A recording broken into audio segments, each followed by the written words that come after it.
The universe operates on principles we understand: physics, chemistry, the fundamental laws of cause and effect. Starfleet has charted thousands of star systems, catalogued countless phenomena, and developed theories to explain everything from quantum mechanics to warp field dynamics. But what happens when something defies every sensor, every theory, every rational explanation? What happens when a god falls from the sky? Captain Jean-Luc Picard stood on the bridge of the USS Enterprise-D, his tea growing cold in his hand as he stared at the viewscreen. The ship had been conducting a routine survey of the Calandra sector when sensors detected an energy surge that shouldn't exist. Not a wormhole, those had specific subspace signatures. Not a spatial anomaly, the readings were too organized, too purposeful. This was something else entirely. "Report," Picard said, setting down his tea with deliberate calm that belied the tension coiling in his chest. Lieutenant Commander Data's fingers moved across his console with inhuman precision. "Captain, the energy discharge measures at approximately 1.7 million terajoules. The signature does not match any known phenomenon in our database. It appears to be a form of directed energy, but the particle composition is inconsistent with our understanding of matter-energy interactions." "Could it be a weapon?" Commander William Riker asked, moving to stand beside the captain's chair. "Unknown, sir. However, the energy appears to be collapsing into a singular focal point. I am detecting what may be a solid object at the center of the discharge." Worf's deep voice rumbled from tactical. "Captain, whatever it is, it's heading directly toward us. Impact in 47 seconds. Picard's mind raced through possibilities. An attack? A natural phenomenon? First contact with an unknown species? Shields up. Yellow alert. Counselor Troy, do you sense anything? Deanna Troi closed her eyes, her face tightening with concentration. I'm sensing emotions, Captain. Strong ones. Confusion, anger, and something else. Determination. There's a consciousness within that energy field. The bridge lights shifted to amber as the alert status activated. On the view screen, the energy phenomenon grew closer, a swirling vortex of colors that had no business existing in normal space.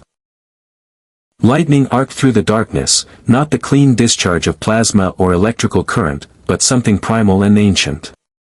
The streaks of energy painted the void with patterns that seemed almost runic. 20 seconds, Worf announced. Hail them, Picard ordered. All frequencies. Data shook his head. No response, Captain. However, I am now detecting a humanoid life sign within the energy field. Elevated biosigns. Increased cellular density, enhanced neural activity, and an internal energy source I cannot identify. Could they be in distress? Possible, but, Captain, they're materializing on Deck 12, Section 7. The words had barely left Data's lips when the ship shuddered. It wasn't the jarring impact of a weapon strike or the grinding stress of a tractor beam. This was different. A resonance that seemed to vibrate through the very structure of the Enterprise, as if reality itself had been struck like a bell. Picard tapped his comm badge. Picard to security. Intruder alert, Deck 12, Section 7. Approach with caution. We don't know if this is a hostile situation. Captain, Data said, his yellow eyes widening fractionally, the android's equivalent of shock. The entity is emitting a continuous energy field that is interfering with our internal sensors. I am reading power fluctuations on multiple decks. Engineering reports that something is disrupting the warp plasma flow regulators. Before Picard could respond, the turbolift doors hissed open. Lieutenant Worf emerged, his hand on his phaser, followed by a security team. Captain, with your permission, I will lead the team to investigate. Picard nodded. Proceed, Mr. Worf. But remember, this may be first contact. Try diplomacy before force.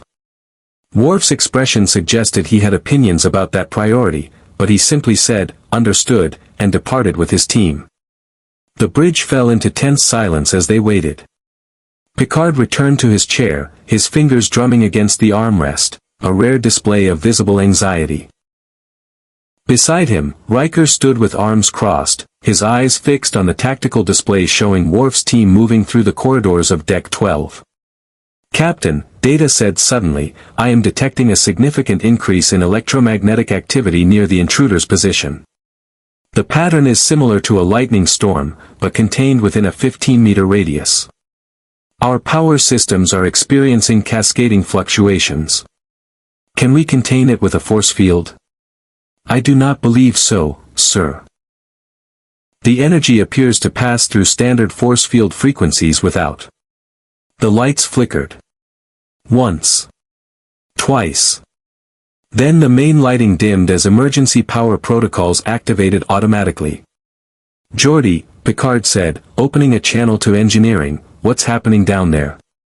Chief Engineer Geordi LaForge's voice crackled through the comm system, distorted by interference. "Captain, we've got a problem. Something's pulling power from the EPS grid, but it's not showing up as any kind of normal drain. It's like the energy is being converted. Changed into something else. I've never seen anything like it." A new voice cut through the channel, Worf's, tight with controlled aggression. "Captain, we have encountered the intruder. Requesting your presence immediately. And sir, you're going to want to see this for yourself."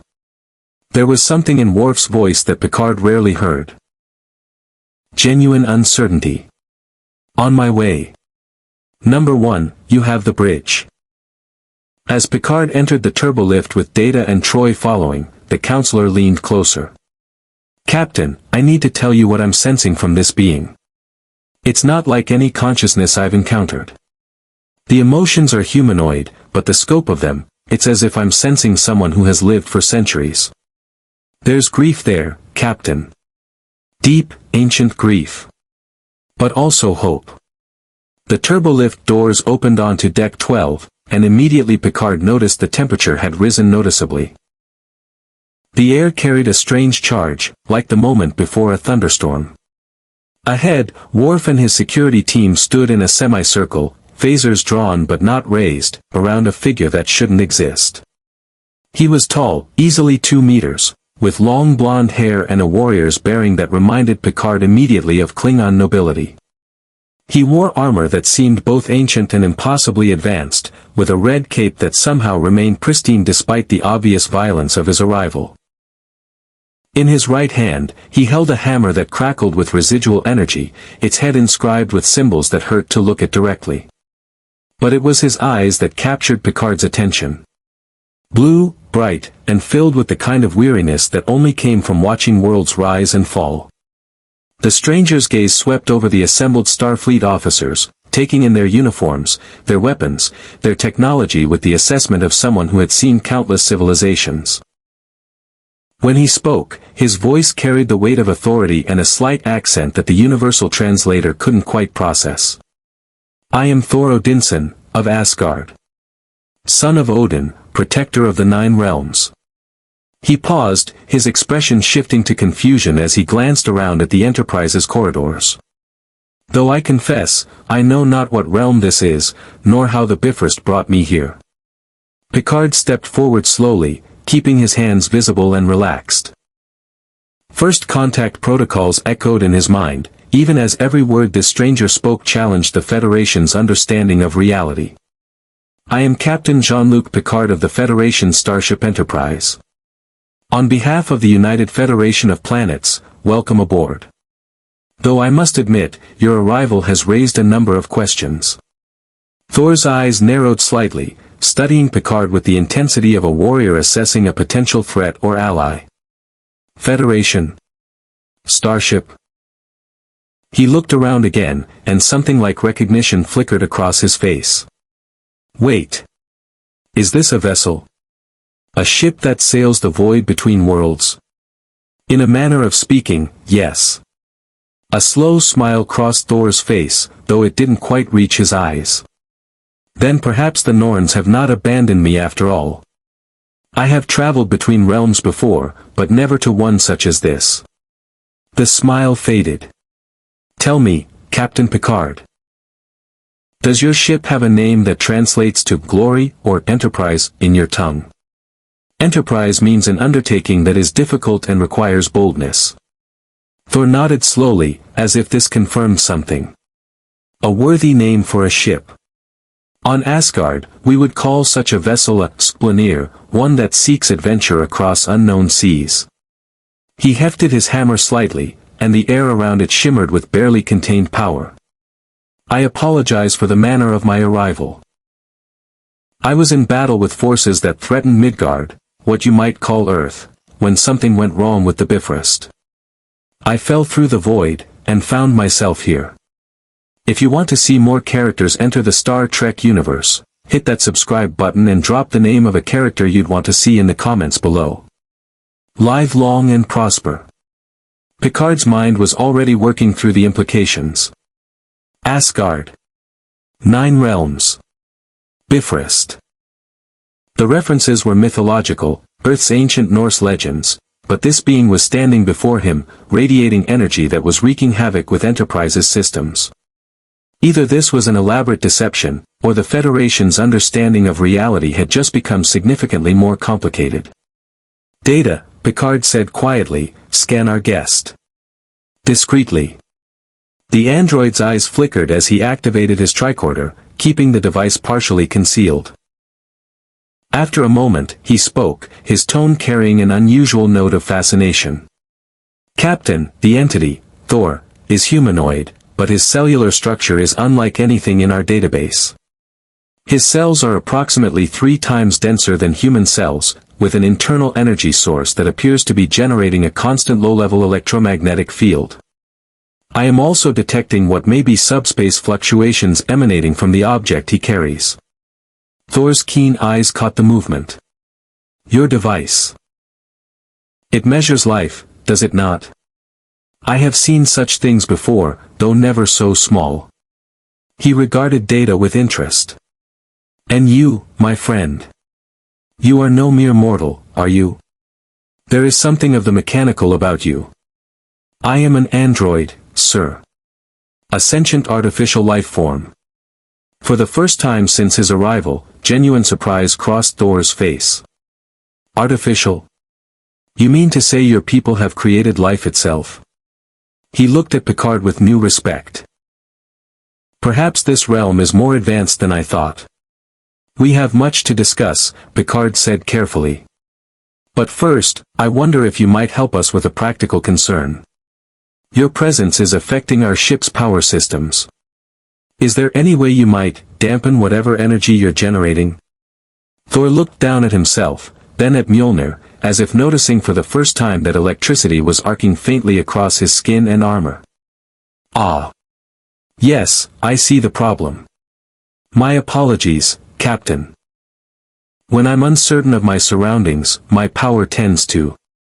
He concentrated for a moment, and visibly, the crackling energy diminished though it didn't disappear entirely. There. Is that better?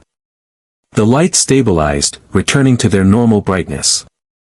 Geordi's voice came through the calm with audible relief. Whatever you did, Captain, it worked. Power systems are stabilizing. Thank you, Picard said to Thor. Now then, I suggest we retire to somewhere more comfortable where we can speak properly. There is much I'd like to understand about your realm, and I suspect you have questions of your own about ours. Thor nodded, but his hand remained firmly on Mjolnir's handle. I would welcome such a conversation, Captain Picard. Though I must warn you, I do not know how I arrived here, which means I do not yet know how to return home. And there are battles I left unfinished, threats that still endanger the realms I am sworn to protect. As they began walking toward the observation lounge, Picard caught Troy's eye. She gave him a subtle nod. Their guest was being truthful, at least as he understood truth. But the captain's instincts told him that Thor's arrival was only the beginning. The universe had just opened a door to something beyond Federation science, beyond their carefully catalogued natural laws. And like all doors, this one could swing both ways. In the observation lounge, as Thor stood before the viewport staring at the stars with an expression of wonder and loss, Picard realized that the greatest challenge wouldn't be understanding how this warrior god had arrived. It would be determining what his presence in their universe truly meant, for the Federation, for Starfleet, and for the delicate balance of power in a galaxy that was about to learn that gods were real. The observation lounge had hosted countless diplomatic meetings, first contact scenarios, and strategic planning sessions. Picard had sat across this table from Klingon warriors, Romulan commanders, and beings from across the quadrant. But as Thor settled into a chair, testing its strength first with a cautious hand before committing his full weight, the captain found himself navigating uncharted territory. Data, Troy, and Dr. Beverly Crusher had joined them. The doctor had insisted on a medical scan, though Thor had politely but firmly refused until he understood more about these people and their intentions.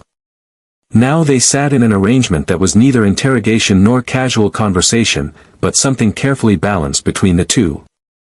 "Let me ensure I understand correctly," Picard said, his fingers steepled before him. "You claim to be from a place called Asgard, one of 9 realms connected by something you call the Bifrost. You protect these realms, particularly one you refer to as Midgard, which you believe to be Earth." "I do not claim, Captain. I simply am." Thor's voice held no arrogance, only a statement of fact. "And yes, Midgard is what you call Earth. I have walked its surface for over 1,500 years, watching your people grow from scattered tribes into whatever this." He gestured around the observation lounge, "civilization of starfarers has become." Beverly leaned forward, her medical curiosity overriding protocol. 1,500 years. That's impossible. Even with the most advanced medical technology, humans only live to around 120, maybe 140 years. "I am not human, Doctor. I am Asgardian. We are longer lived than the mortals of Midgard." Thor's expression grew distant. "Though immortal is perhaps too generous a word. We can die. We simply do not age as you do." Data tilted his head, his positronic brain processing the implications. "Fascinating. Your physiology must incorporate a form of cellular regeneration far beyond anything we have encountered. The energy readings I took earlier suggest your cells are constantly being renewed by an internal power source. May I ask, is this biological, technological, or something else entirely? In Asgard, we do not make such distinctions." Thor met Data's eyes with genuine interest. "You speak as one who seeks to understand the universe through measurement and categorization. On Asgard, we understand that some forces simply are. Magic and science are not opposites, but different names for the same fundamental truths. Magic," Picard repeated carefully, "is not a term we often use in the Federation. We've encountered phenomena that primitive cultures might call magical, but in every case, we've found scientific explanations. Energy manipulation, advanced technology, psionic abilities, all of these can be measured and understood." Thor's laugh was genuine, though tinged with weariness. "I have had this conversation before, Captain. With a mortal scientist named Jane Foster, who was convinced she could explain the Bifrost through mathematics and theories about wormholes." His expression softened at the memory. "She was brilliant, and perhaps she was right. Perhaps what I call the lightning of the storm, what I channel through Mjolnir, is simply a form of energy manipulation that your instruments could measure if they were calibrated correctly." He lifted his hammer, letting it rest on the table. The metal didn't just sit there, it seemed to anchor itself, as if the hammer's weight exceeded what its size suggested. "This is Mjolnir. Forged in the heart of a dying star, enchanted by my father to be wielded only by one who is worthy. Does that sound like science or magic to you?" Data reached out slowly, asking permission with his eyes. Thor nodded, and the android's fingers touched the hammer's surface. His eyes widened fractionally. "Captain, the material composition is extraordinary. I am detecting a metallic alloy that does not match any element in our periodic table. The atomic structure is stable, but the bonding patterns suggest it should not exist in our dimensional framework. Additionally, there is a subspace field embedded within the molecular lattice itself. Can you lift it? Thor asked with a slight smile. Data wrapped both hands around the handle and pulled. Nothing happened. He adjusted his grip, increased his servo strength to maximum, and tried again. The hammer remained motionless, as if it had been welded to the table. Curious, Data said, releasing his grip. I should be able to lift approximately 900 kilograms. Either this object mass is significantly more than my sensors indicate, or there is another force at work. The worthiness enchantment, Thor explained. Only one who is worthy may lift Mjolnir. It is not about physical strength, but about character. About being willing to make the sacrifices necessary to protect others.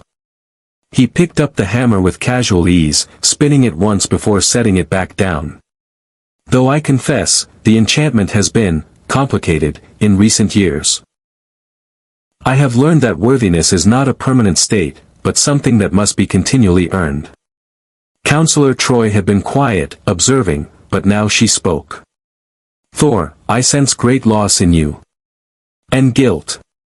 You mentioned an unfinished battle. Whatever you were fighting when you arrived here, it's still weighing on you. Thor's jaw tightened.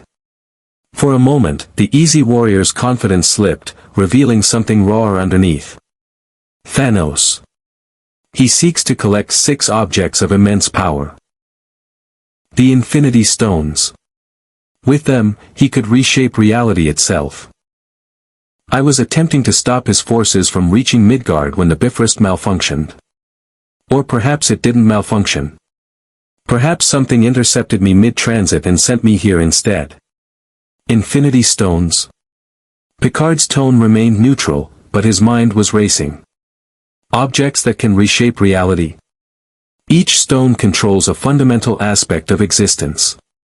Space. Time. Reality. Power. Mind. Soul. Thor's hand clenched around Mjolnir's handle. I have seen what even one of these stones can do. If Thanos collects them all. He trailed off, then seemed to physically shake off the dark thoughts. But that is a problem of my realm, not yours. I should not burden you with threats you cannot even perceive.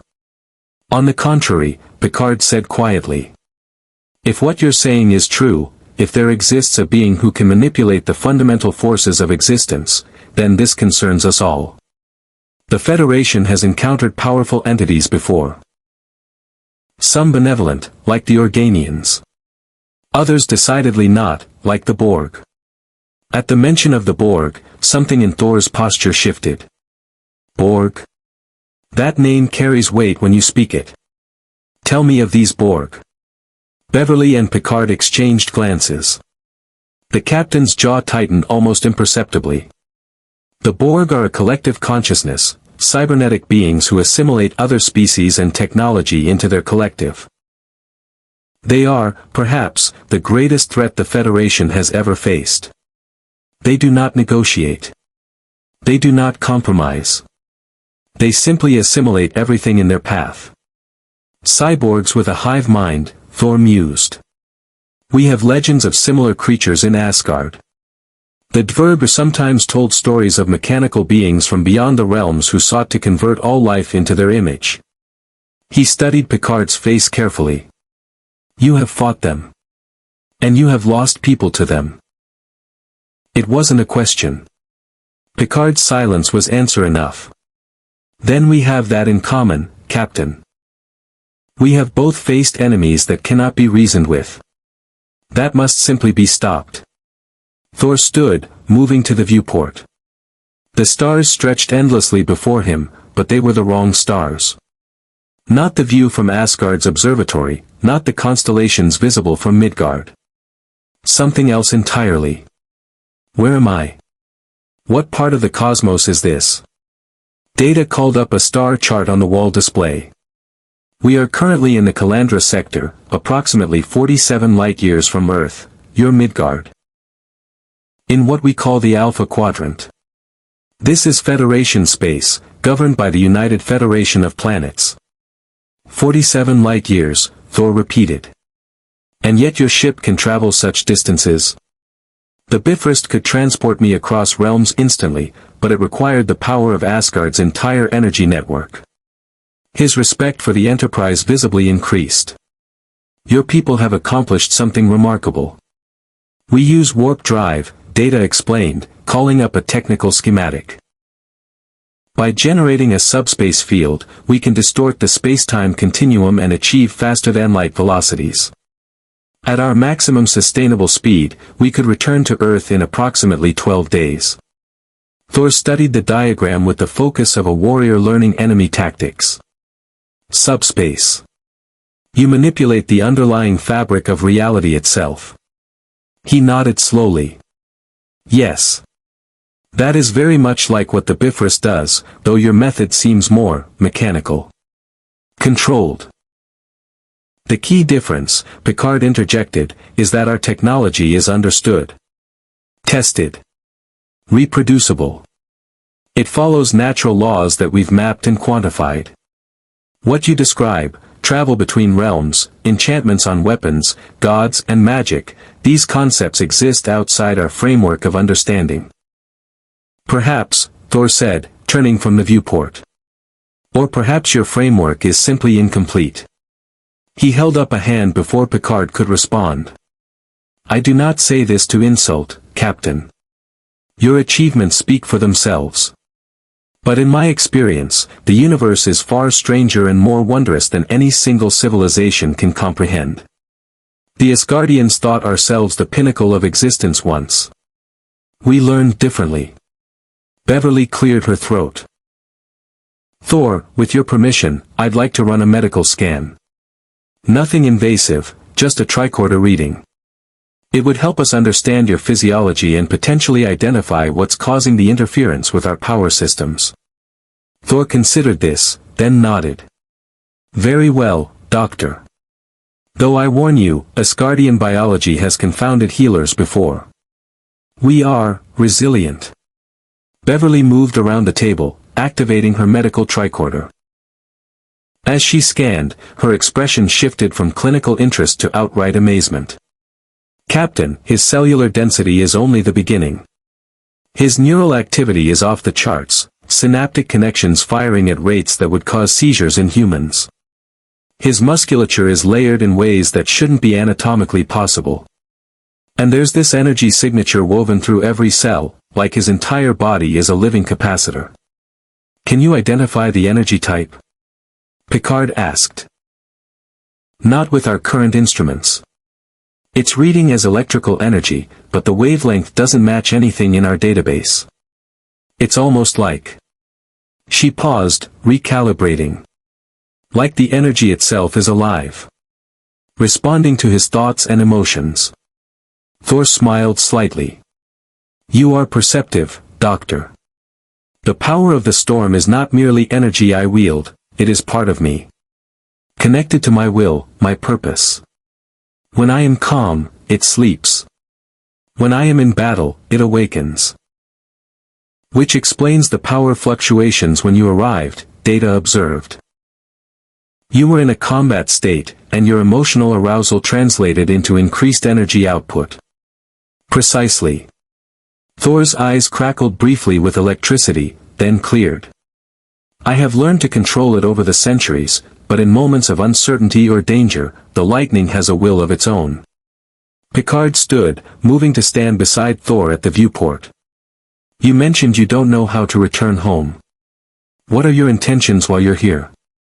The question hung in the air. Thor was silent for a long moment, his reflection ghostly against the stars. I am the god of thunder, Captain Picard. Protector of the 9 realms. My duty is clear, I must find a way back to complete my mission. But. He turned to face Picard directly. I am also a warrior who finds himself in an unknown land. In such situations, Asgardian tradition is clear. One must learn the customs of the realm, understand its conflicts, and offer aid where aid is needed. You're saying you want to help us. I'm saying that until I find my way home, I am not merely going to sit idle. If there are threats to your Federation, battles that need fighting, people who need protecting, then that is where I belong. Thor's expression was earnest, almost vulnerable. I have failed too many times by acting rashly, by charging into situations I did not understand. Let me learn about your universe, Captain. And perhaps in return, I can offer you the strength of Asgard. Before Picard could respond, the intercom chirped. Bridge to Captain Picard. Go ahead, number 1. Riker's voice carried an edge of tension. Captain, we're receiving a Priority 1 distress call from the Federation colony on Araria. They're under attack by an unknown vessel. Klingon design, but the markings don't match any house in our database. The colony's shields are failing. They're requesting immediate assistance. Picard's posture shifted immediately into command mode. Set course for Araria, maximum warp. I'm on my way. He looked at Thor.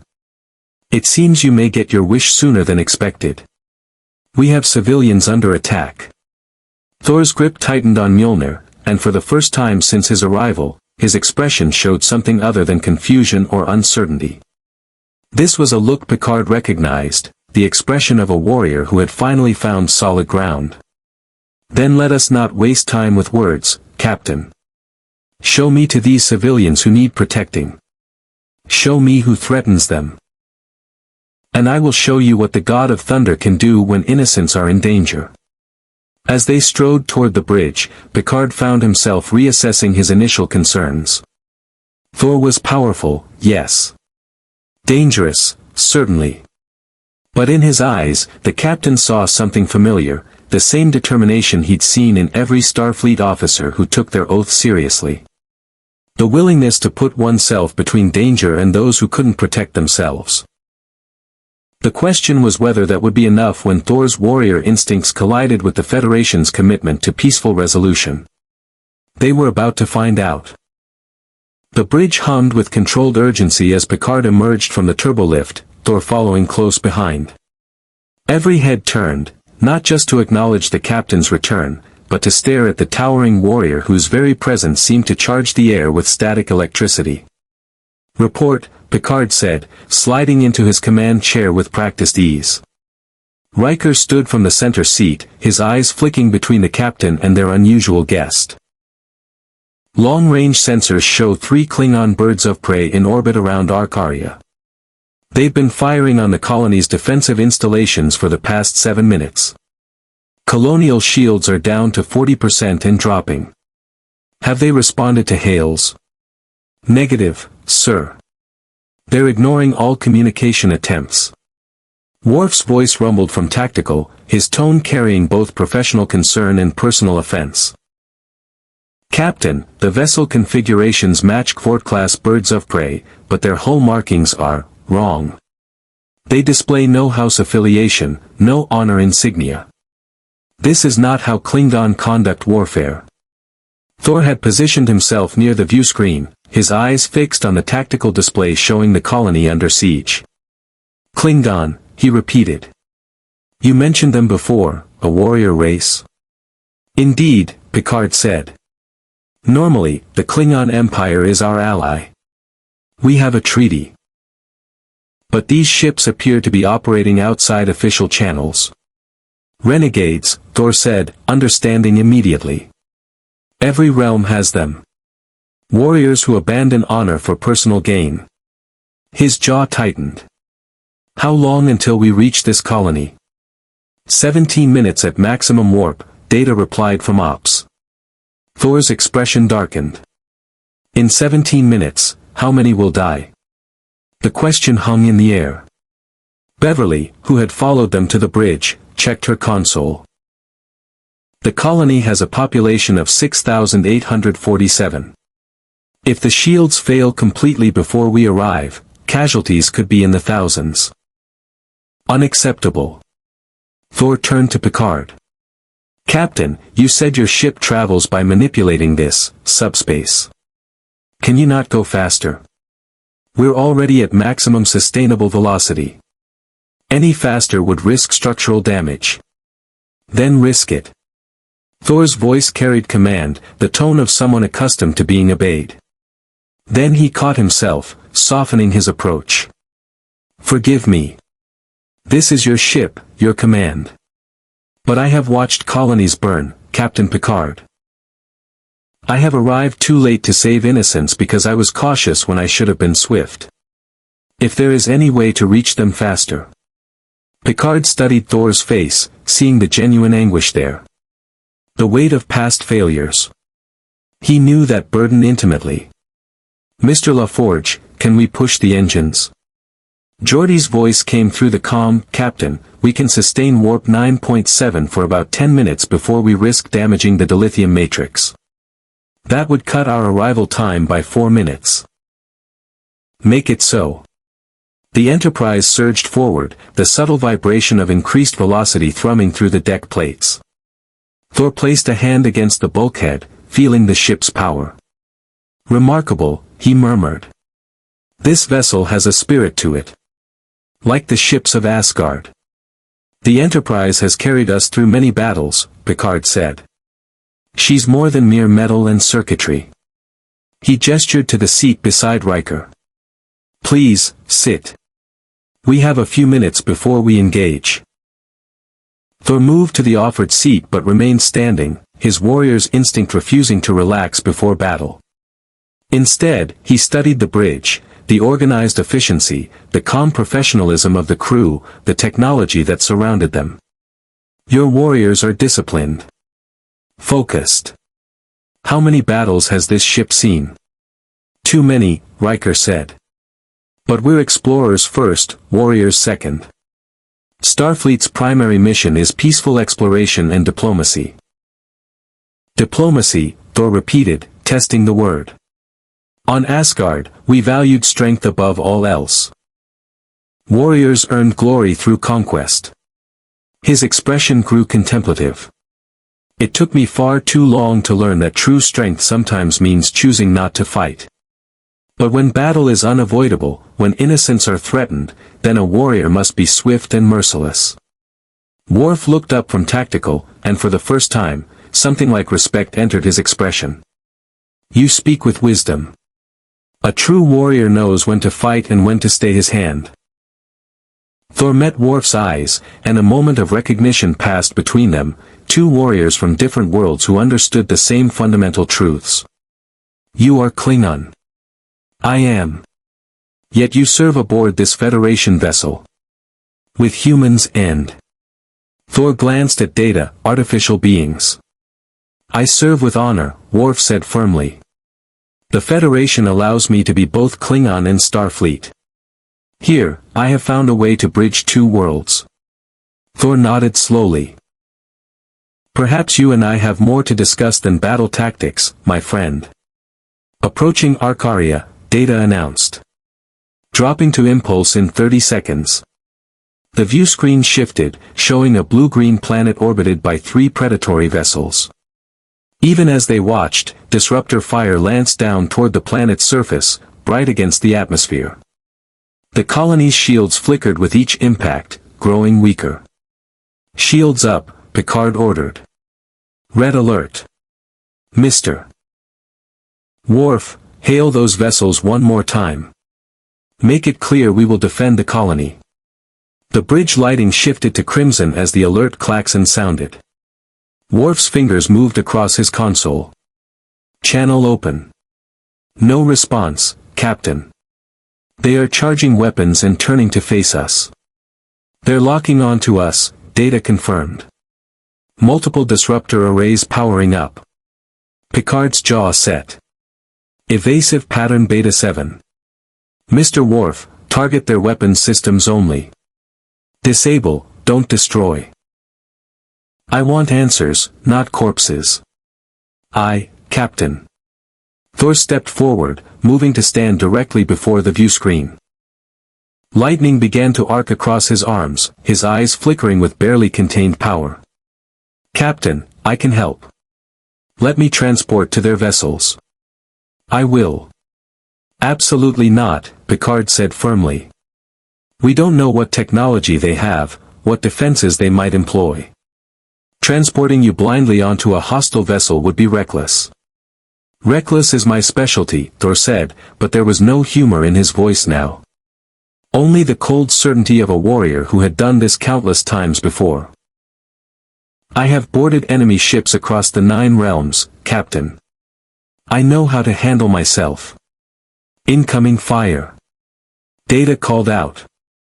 The Enterprise shuddered as disruptor blasts hammered against their shields. Sparks erupted from a console near engineering, quickly suppressed by automatic fire control.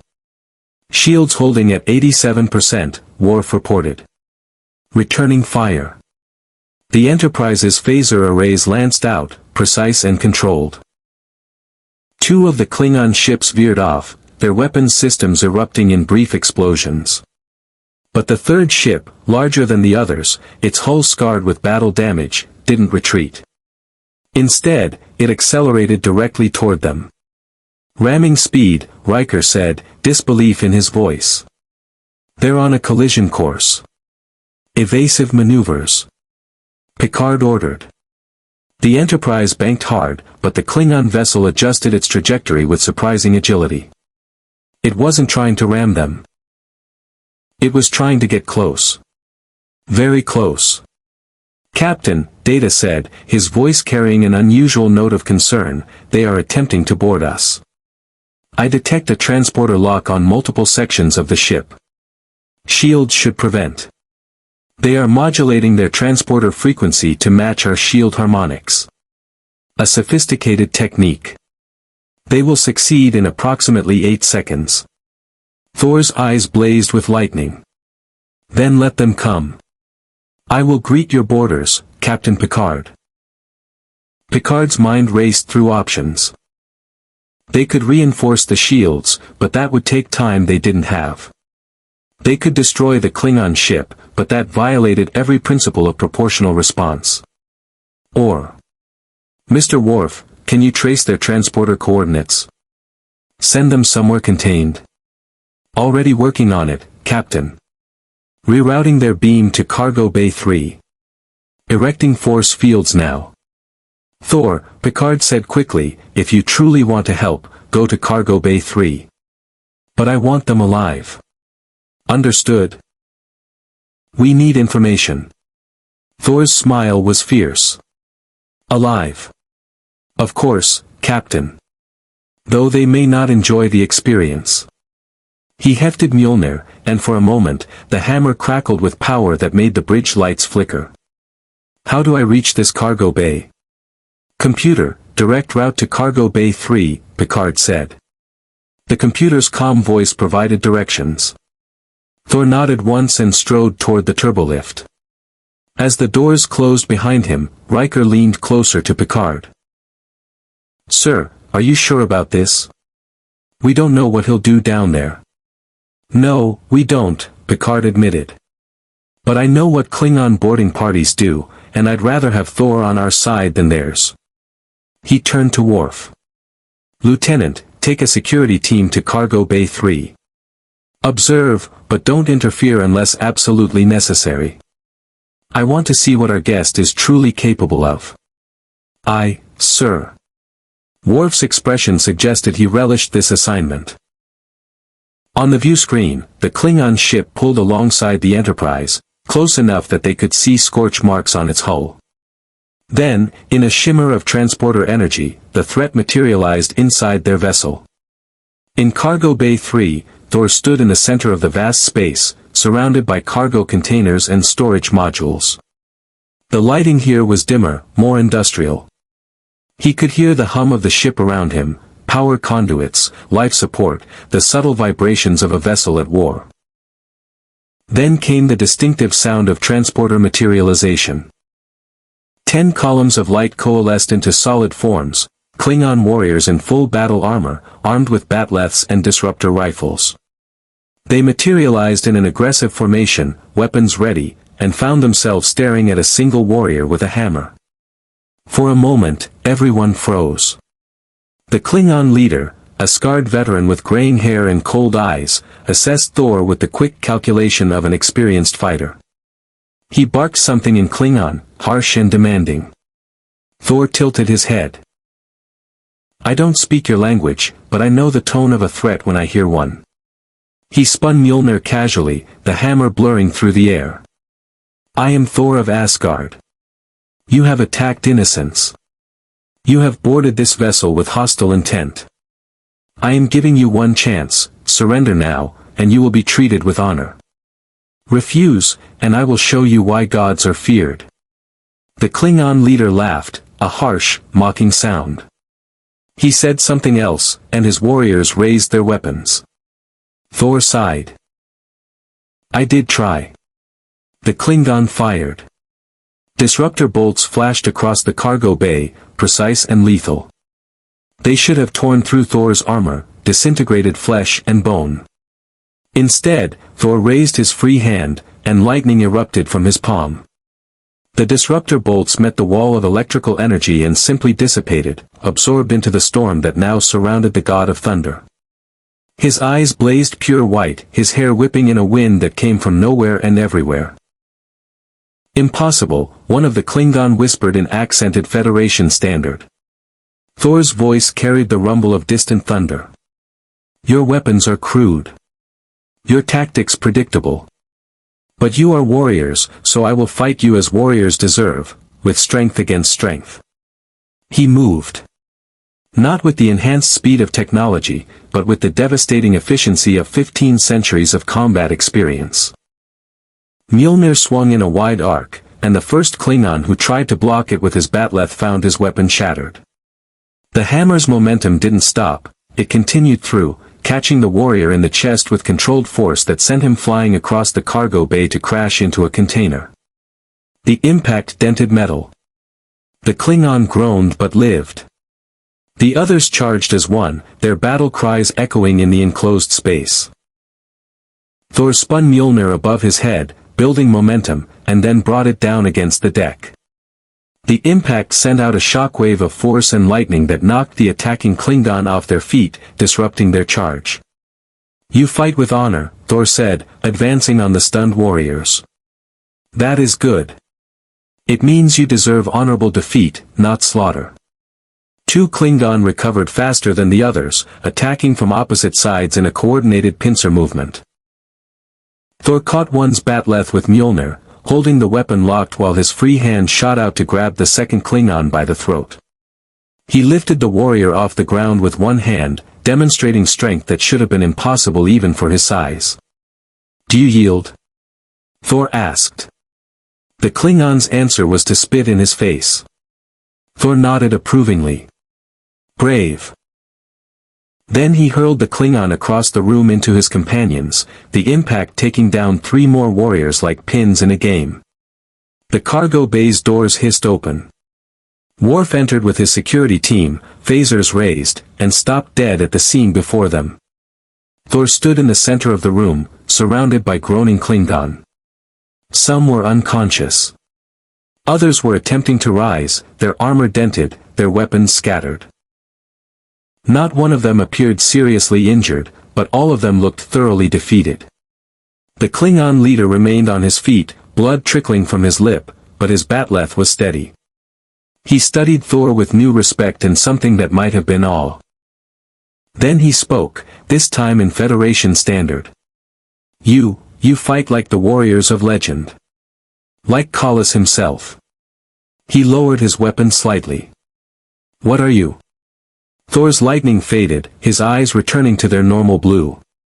I told you. I am Thor of Asgard. And I gave you a chance to surrender.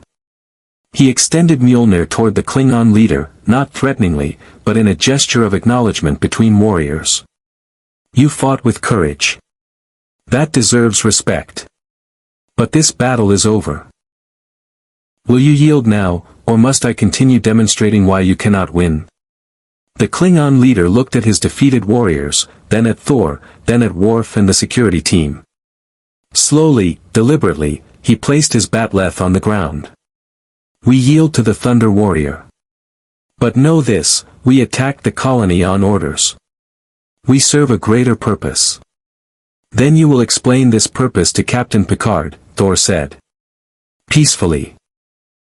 As Worf's security team moved to secure the prisoners, the Klingon approached Thor, ignoring the phaser rifles trained on him. He studied Thor's face with an intensity that transcended mere curiosity. My name is Korvek. I am no honorless PTQ, I am a warrior of the Empire. But there are forces at work that threaten everything. The colony. He paused, choosing his words carefully. The colony was not our true target. We needed to draw a Federation starship. We needed to find warriors worthy of what comes next. Thor's expression sharpened. What comes next? Korvek's smile was grim. Something that requires warriors like you, Thunder God. Something that will make your little demonstration here seem like a child's game. He glanced at Worf. Brother Klingon, you serve aboard this ship. Then you know of the darkness that stirs at the edges of Federation space. The reports of ships vanishing. The worlds that go silent. Worf's hand tightened on his phaser. The Borg. Worse than Borg, Korvek said. Or perhaps simply, different. We have seen things in the neutral zone. Things that do not assimilate. Things that consume. And they are coming. Thor looked toward the ceiling, as if he could see through the metal to the bridge above. Captain Picard should hear this. Whatever threat this warrior speaks of, it concerns us all. As they escorted the Klingon to the brig, Thor couldn't shake the feeling that something vast was in motion. He had felt this before, the sense of fate arranging pieces on a cosmic board. He had arrived in this universe at a specific moment, in a specific place. The Norns, it seemed, were not done with him yet. The brig hummed with the familiar energy of containment fields as Korvek sat on the bench in his cell, his warriors distributed among adjacent holding areas. The Klingon leader showed no signs of distress at his imprisonment. If anything, he seemed almost relaxed, like a warrior who had completed an honorable task. Picard stood outside the cell with Thor, Worf, and Riker, studying their prisoner with the careful assessment of a diplomat who had negotiated with Klingon for decades. The contradiction was obvious. These warriors had attacked a Federation colony, yet they had allowed themselves to be captured with minimal resistance after Thor's intervention. You claim you attacked Araria to draw our attention, Picard said, his tone controlled but edged with steel. That doesn't excuse the fact that 17 colonists are dead, Korvek. 17 people who had families, lives, futures. Korvek's expression flickered with something that might have been remorse. Those deaths will weigh on my honor, Captain. But if we had not acted, thousands would die. Millions, perhaps. He stood, moving to the edge of the containment field. 3 weeks ago, a Klingon scout vessel detected an anomaly near the Romulan neutral zone. A spatial rift that appeared without warning. They sent a probe through. It did not return. They sent another. Same result. Spatial rifts occur naturally. Data's voice came through the comm system. He was monitoring from the bridge. We have documented 347 such phenomena in Federation space over the past decade. This was no natural phenomenon, Korvek said. The High Council dispatched a battle cruiser to investigate. The IKS Chuvat, 300 warriors, commanded by General Martok's own cousin. They approached the rift to establish a sensor perimeter. He paused, his jaw clenching. We received one transmission. One single message before all contact was lost. Worf leaned forward. What did the message say? They are already here. Korvek's voice was barely above a whisper. Then nothing. No debris field. No ion trail. The ship simply vanished. As if it had never existed. Thor had been silent, listening with the patience of someone who had heard countless reports of cosmic threats. Now he spoke. This rift, did it match any known phenomena? Wormholes, dimensional portals, temporal anomalies? That's what troubles me, Picard interjected. You're describing something that sounds like dozens of documented spatial anomalies, yet you speak of it as if it's unprecedented. Korvac looked directly at Thor, ignoring the others. Thunder Warrior, you spoke of protecting realms. Of fighting threats beyond mortal comprehension. Tell me, have you encountered beings that exist in the spaces between realities? Things that should not be, that your mind cannot fully grasp even when looking directly at them? Thor's expression grew distant, memories surfacing. The Dark Elves. Malekith and his kind. They existed before light itself, dwelling in the darkness between worlds. When they emerged, reality itself seemed to flinch away from them. He focused on Korvac. Is this what came through your rift? I do not know. But the 3 ships you encountered, we are all that remains of a battle group sent to investigate. 7 ships went to the neutral zone. 4 did not return. Those of us who survived saw. Korvac's hands clenched, a tremor running through his frame that had nothing to do with weakness and everything to do with suppressed terror. We saw our ships torn apart. Not by weapons. By something that reached out from the rift and unmade them. Pulled them into pieces like a child tearing paper. The brig fell silent. Even Picard, who had faced threats that would break lesser officers, felt a chill at the raw fear in the Klingon's voice. Klingon did not fear death, they welcomed it in honorable combat. But this was something different. Why not report this through official channels? Riker asked. Why attack a Federation colony? Because the High Council has forbidden us from speaking of it, Korvac spat. They fear that word of this threat will cause panic. Weakness. They want to handle it quietly, send warriors to die investigating something they do not understand. His voice took on a bitter edge. I chose dishonor over watching the Empire march blindly into annihilation. I broke from my command. I gathered warriors who value truth over politics. And I drew your attention the only way I knew would guarantee a response. By attacking innocence, Picard said coldly. By forcing you to see that something is wrong. Korvac met Picard's gaze without flinching. Captain, I know what I have done. I know the price I will pay. But if you have any wisdom, you will take that Thunder Warrior of yours and you will investigate that rift before whatever waits on the other side decides to emerge fully into our universe. Thor turned to Picard. He speaks truth, Captain. I can hear it in his voice. Whatever his crimes, he believes every word. Believing something is true doesn't make it so, Picard replied, though his tone was thoughtful rather than dismissive. He activated his comm badge. Picard to bridge. Mr. Data, access Klingon Empire communications. Look for any reports of missing vessels near the Romulan neutral zone over the past month. Data's response came quickly. Captain, I am detecting unusual gaps in the Empire's standard patrol reports. 7 vessels are listed as on extended mission, with no specific coordinates or estimated return dates. This is highly irregular for Klingon military protocol. 7 ships, Riker repeated, looking at Korvac. That matches his story.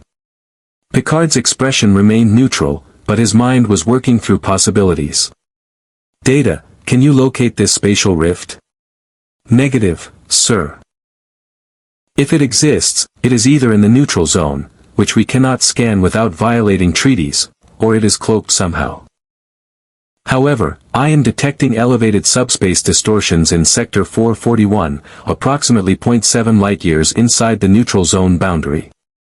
The rift is there, Korvac confirmed.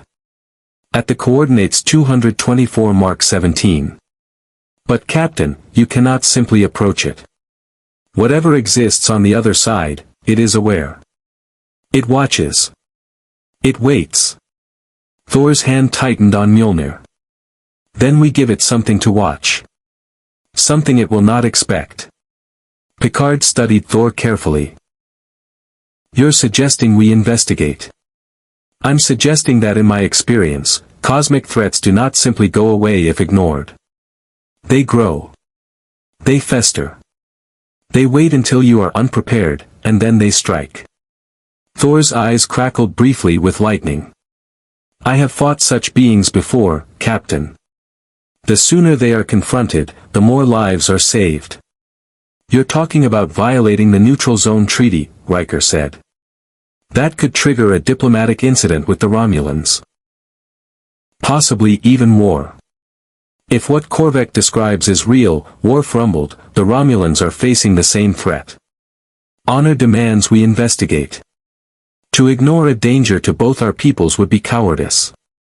Picard turned away from the cell, his hands clasped behind his back in his characteristic pose of deep thought. The Prime Directive demanded non-interference. The Neutral Zone Treaty prohibited unauthorized crossings. Every regulation, every protocol suggested caution. Careful investigation through proper channels. Diplomatic consultation. And yet, 17 colonists were dead because a Klingon warrior had been desperate enough to commit an act of dishonor to draw attention to a threat his own government refused to acknowledge. 7 Klingon vessels, over 2,000 warriors, had vanished without explanation. And standing beside him was a being who claimed to be a god, who had effortlessly defeated 10 Klingon warriors, whose very presence disrupted the Enterprise's power systems. The universe, it seemed, was forcing his hand. Mr. Worf, contact the Klingon High Council through secure channels. Inform them we have prisoners from the attack on Araria, and we request permission to investigate the spatial anomaly in Sector 441 on their behalf. Picard's tone was measured, calculated. Frame it as a goodwill gesture, Federation assistance in investigating a scientific phenomenon that threatens both our territories. They will refuse, Korvac said flatly. The Council wants this buried. Perhaps. But it establishes our good faith if we proceed anyway. Picard allowed himself a slight smile. Politics, Korvac. Sometimes honorable dishonor requires a veneer of respectability. Korvac actually laughed, a sharp, appreciative bark. You think like a Klingon, Captain, even if you dress like a diplomat. What about the Romulans? Riker asked. If we cross into the neutral zone, they'll know. Their sensors monitor every cubic meter of that space. Then we inform them as well, Picard decided. Open, honest communication about a potential threat to both our peoples. They may tell us to stay out. They may threaten consequences. But they cannot say they weren't warned. Thor nodded approvingly. Wisdom and boldness combined. On Asgard, we would call you a worthy leader, Captain Picard. Save your praise until we see if this is wisdom or folly. Picard moved toward the exit, then paused. Thor, I need to know something. If we encounter whatever exists beyond that rift, if it's as dangerous as Korvac suggests, can you fight it? Thor was silent for a moment, his gaze distant. Captain, I have fought fire demons from Muspelheim. I have battled frost giants who could freeze stars with their breath. I have stood against beings who could reshape reality with a thought. He looked down at Mjolnir, the hammer that had served him for over a millennium. I do not know if I can defeat what waits in that rift. But I know I will stand between it and those who cannot defend themselves. That is what it means to be worthy of this hammer. That's all I needed to hear. Picard glanced at Korvac one more time. We'll investigate your rift, Korvac. But know this, if you've deceived us, if this is some elaborate trap, I will personally ensure you face justice for every life lost at Araria. And if I speak truth, then perhaps your dishonor will be remembered as the desperate act that saved billions. Picard strode from the brig, his officers following. Only Thor lingered for a moment, studying the Klingon warrior. You remind me of someone, Thor said. A warrior named Hogan. He once broke from his command to warn Asgard of a threat his superiors refused to see. He was called traitor for a time. But history remembers him as a hero. History is written by survivors, Korvek replied. Let us hope there are enough of us left to write it. As Thor left the brig, he felt the familiar weight of impending battle settling over him. How many times had he done this? How many threats had he faced? How many worlds had he defended? He had lost count centuries ago. But this felt different. This felt like the universe had brought him here for a reason. On the bridge, Data had already calculated their course. The journey to Sector 441 would take them 6 hours at maximum warp. 6 hours to prepare for something they didn't understand. 6 hours for Thor to learn more about this universe he'd fallen into. Picard stood before the view screen, watching the stars stretch into lines as the Enterprise leaped to warp. Mr. Data, continuous scans of Sector 441. I want to know the moment we're within sensor range of that anomaly. Mr. Worf, tactical analysis of everything we know about spatial rifts, dimensional portals, and anomalous phenomena. Aye, Captain. Thor moved to stand beside the command chair, his presence drawing eyes from around the bridge. Captain, in the time before we arrive, I should train with your warriors. Learn your weapons, your tactics. If we are to fight together, we must understand each other's strengths. Picard considered this. Mr. Worf, arrange for Thor to have access to the ship's armory and tactical training facilities. Brief him on our standard combat procedures. Worf stood, and something like anticipation crossed his features. It would be my honor, Captain. He gestured to Thor. This way. As they entered the turbolift, Worf spoke quietly. You fought my people in the cargo bay.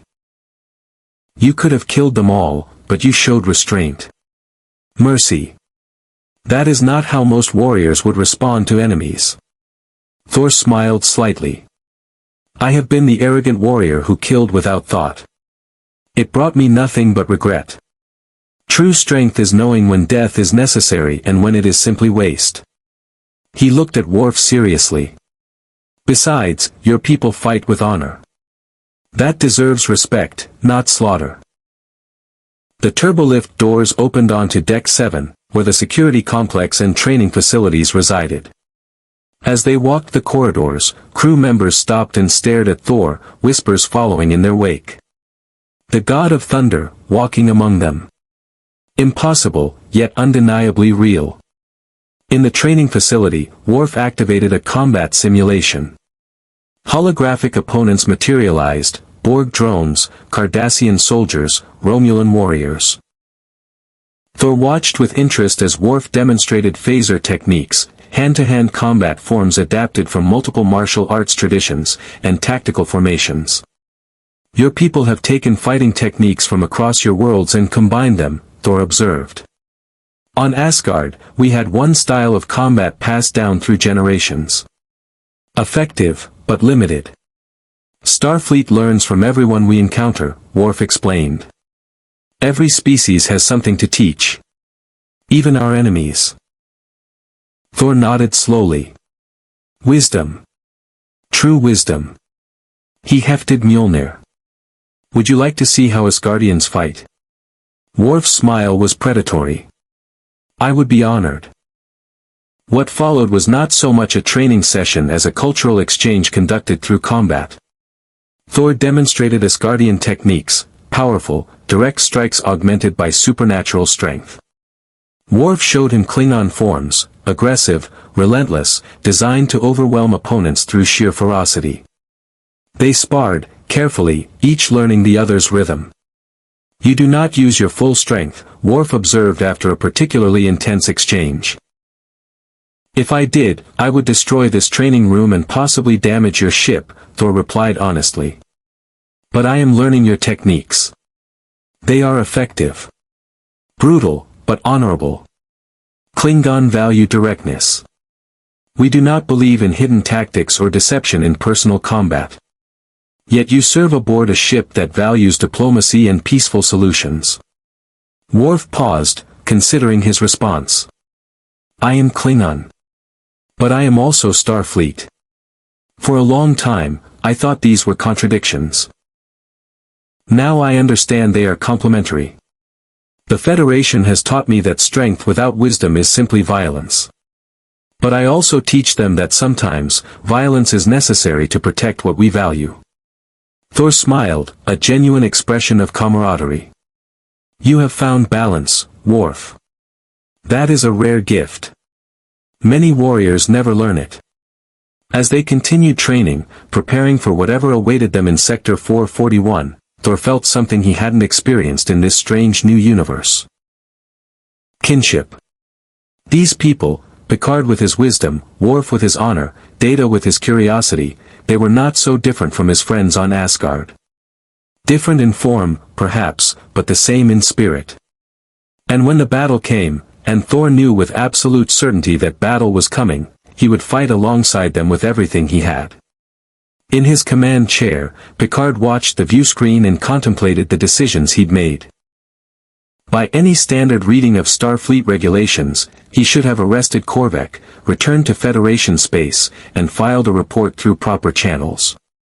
Instead, he was racing toward the neutral zone to investigate a threat that might not even exist, accompanied by a being who claimed to be a god. But Picard had learned to trust his instincts. And his instincts told him that whatever waited in Sector 441 would not wait for committee decisions and diplomatic protocols. The storm was coming. And for once, they had a god of thunder on their side. 5 hours into their journey, the Enterprise received simultaneous responses from both the Klingon High Council and the Romulan Star Empire. Neither was encouraging. Picard stood in his ready room, reading the decoded messages on his desk terminal while sipping Earl Grey tea that had gone cold. The Klingon response was predictably terse: stay out of Klingon affairs. Any Federation vessel entering Sector 441 will be considered hostile. The Romulan message was longer, more elaborate, but equally clear: the neutral zone exists for a reason. Violation will be met with appropriate force. Yet both messages contained something else, something Picard's decades of diplomatic experience allowed him to read between the formal lines. Fear. Both empires were afraid of what existed in Sector 441, which made their threats ring hollow. The door chimed. Come. Thor entered, ducking slightly to clear the doorframe. He'd spent the past several hours with Worf in the training facilities, and his armor showed scuff marks from their sparring. Captain. Your warrior Worf sent me. He said you might wish to discuss what we will face. Please, sit. Picard gestured to the chair across from his desk. Can I offer you something to drink? We have a remarkable selection available through the replicator. Thor settled into the chair, which creaked under his weight. On Asgard, we had mead. Here, I suspect you have nothing quite like it, but I would try whatever beverage warriors drink before battle. Computer, 2 Earl Grey teas. Hot. The replicator hummed, producing 2 cups. Picard handed one to Thor, who sniffed it cautiously. This is tea. A leaf steeped in water. Yes. Not particularly warlike, I'll admit. But I find it focuses the mind. Picard took a sip of his own cup, watching as Thor did the same. The god's expression was diplomatic at best. It is subtle, Thor said carefully. On Asgard, we preferred drinks that announced their presence. Despite the tension of their situation, Picard smiled. I imagine much about the Federation seems subtle to you. We prefer negotiation to combat, exploration to conquest, understanding to domination. And yet you fly directly toward a threat that has destroyed Klingon warships, Thor observed. That does not seem subtle, Captain. No. But we're not going there to conquer or destroy. We're going to understand. To learn what this threat is and how to address it. Picard set down his tea. Tell me, Thor, on Asgard, how did you handle threats to your realms? Thor was quiet for a moment, his gaze distant. For most of my life, the answer was simple. We identified the threat. We went to where it existed. We destroyed it utterly. His jaw tightened. It was not until I lost everything, my hammer, my home, my father, that I learned this approach had limits. Some threats cannot simply be destroyed. Some must be understood, negotiated with, or redirected. What changed your perspective? Failure. The word came out raw, honest. I watched Asgard burn. I watched my people die because I was too arrogant, too certain that strength alone could solve any problem. My sister Hela taught me that lesson with blood and ash. He looked directly at Picard. You asked why I did not kill the Klingon in your cargo bay. That is why. Because I have learned that unnecessary death serves no one. That true kingship, true leadership, means protecting even your enemies when you can. Picard nodded slowly. I had a similar moment of clarity many years ago. I was captured by the Borg, assimilated into their collective. They used me as a weapon against Starfleet, against Earth.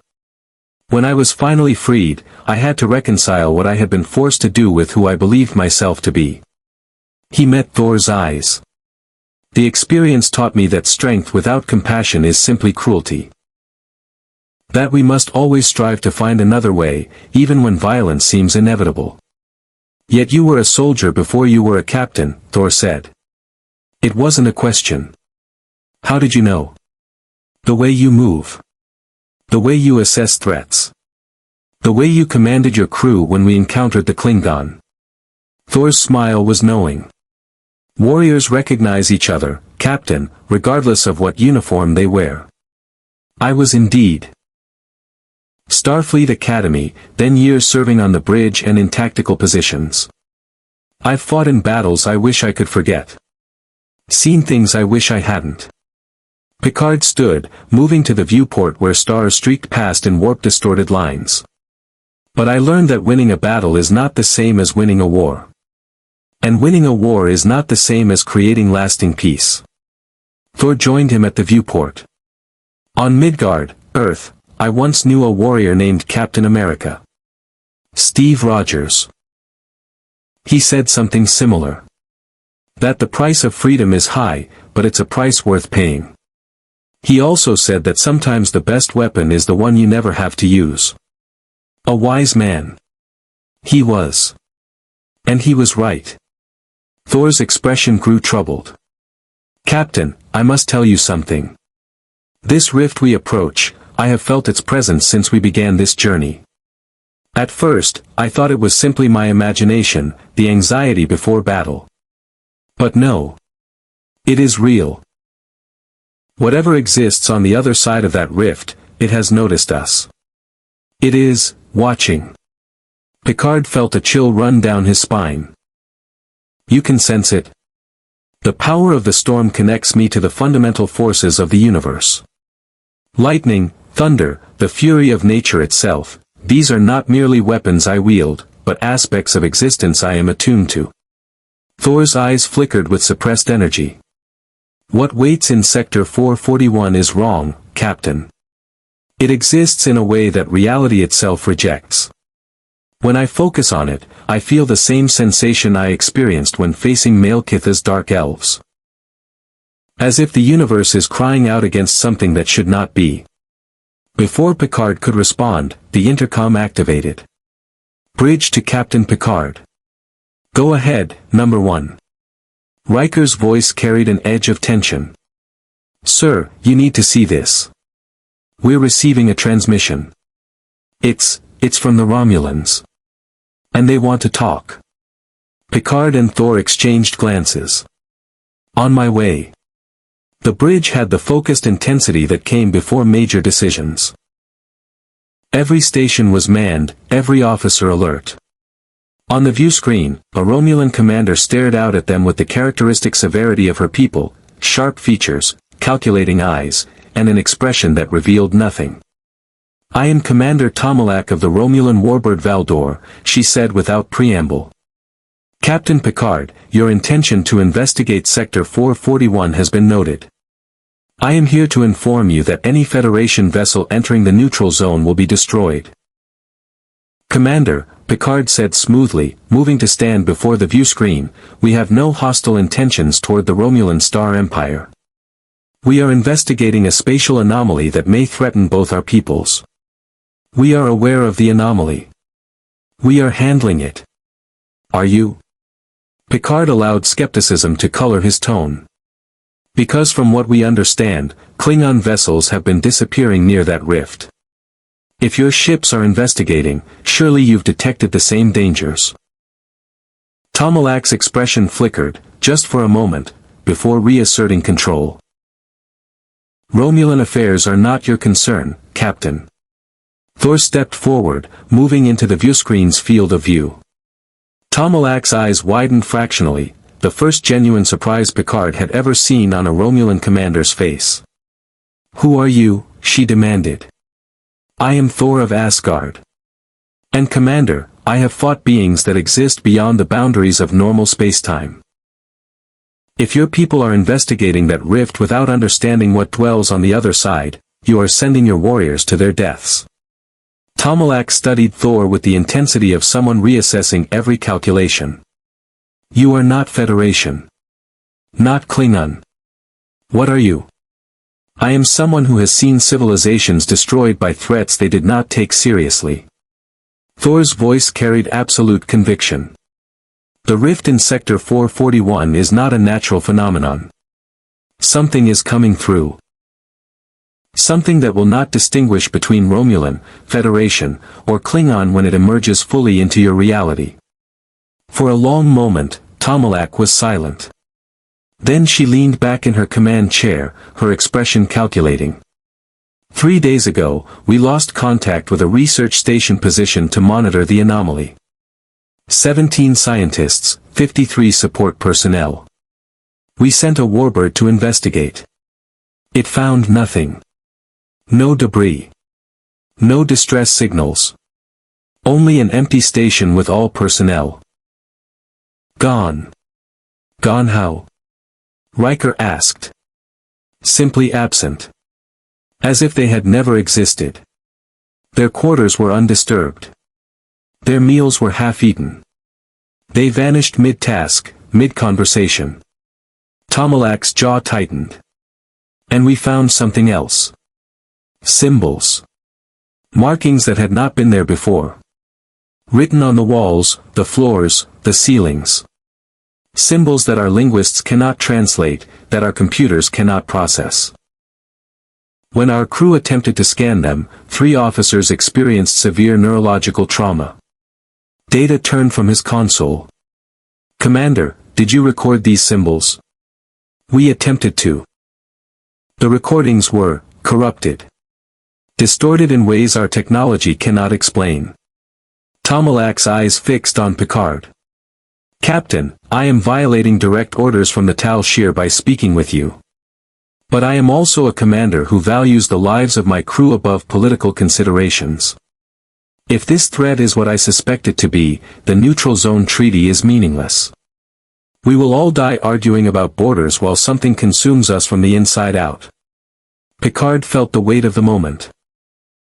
This was unprecedented, a Romulan commander openly admitting vulnerability, asking for assistance without demanding tribute.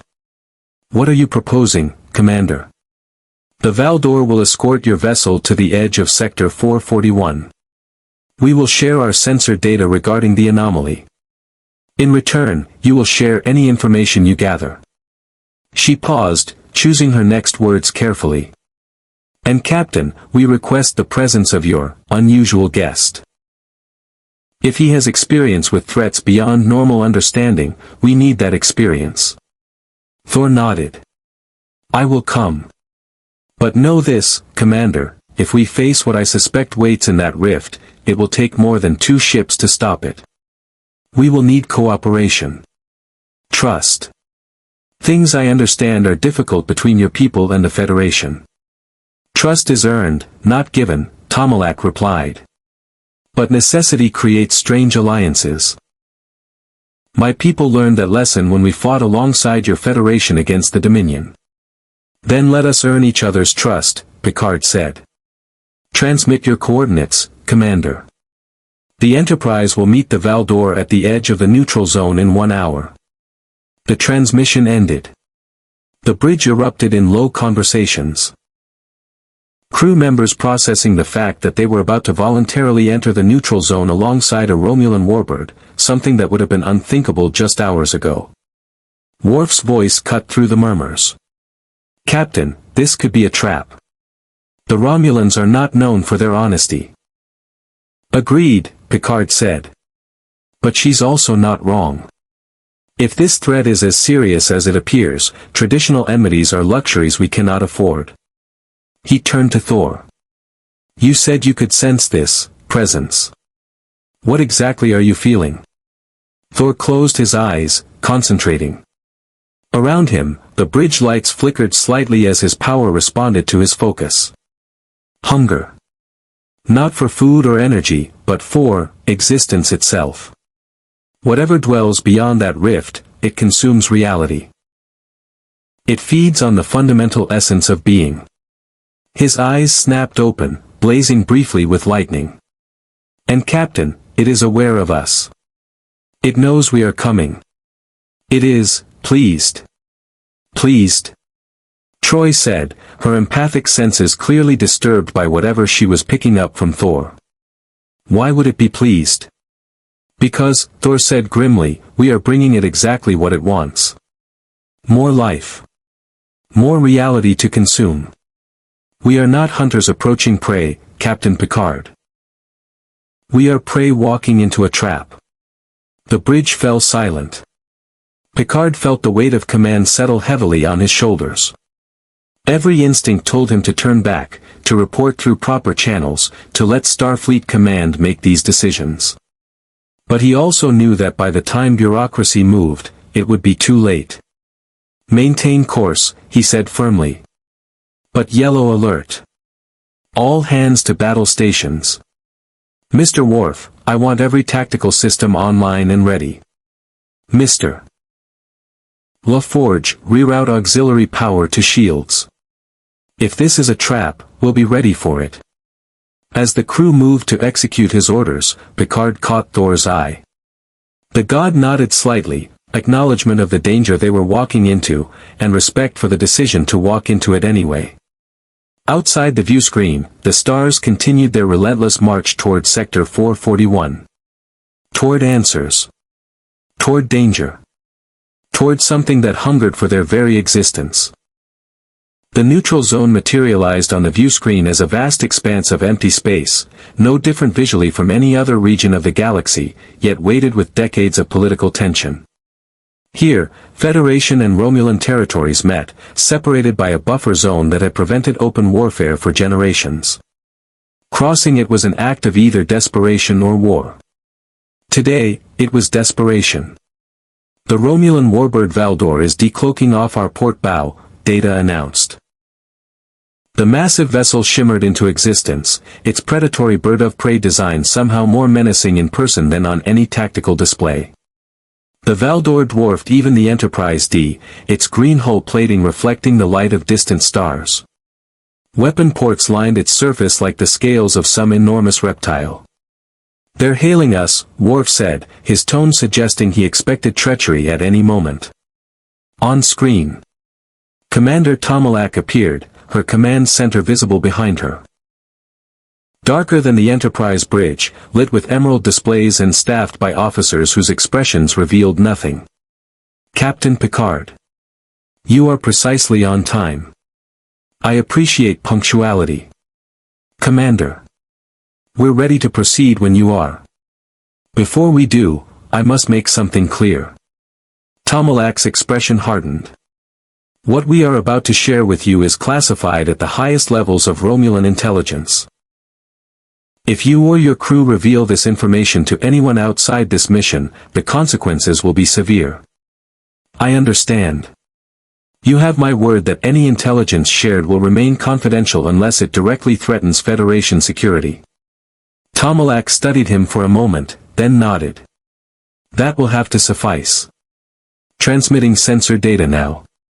On the Enterprise's main view screen, the data began scrolling.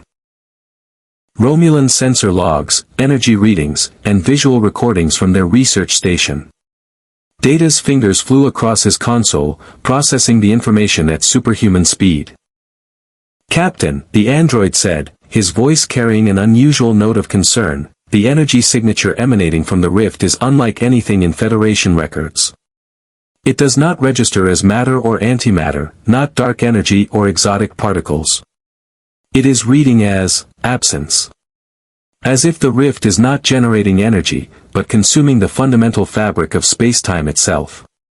Thor moved closer to Data's console, studying the readings over the android's shoulder. "Show me the visual recordings from the station." Data complied, bringing up footage from the Romulan research station. The images were grainy, distorted by interference, but what they showed was deeply disturbing. Scientists working at their stations one moment, then simply gone.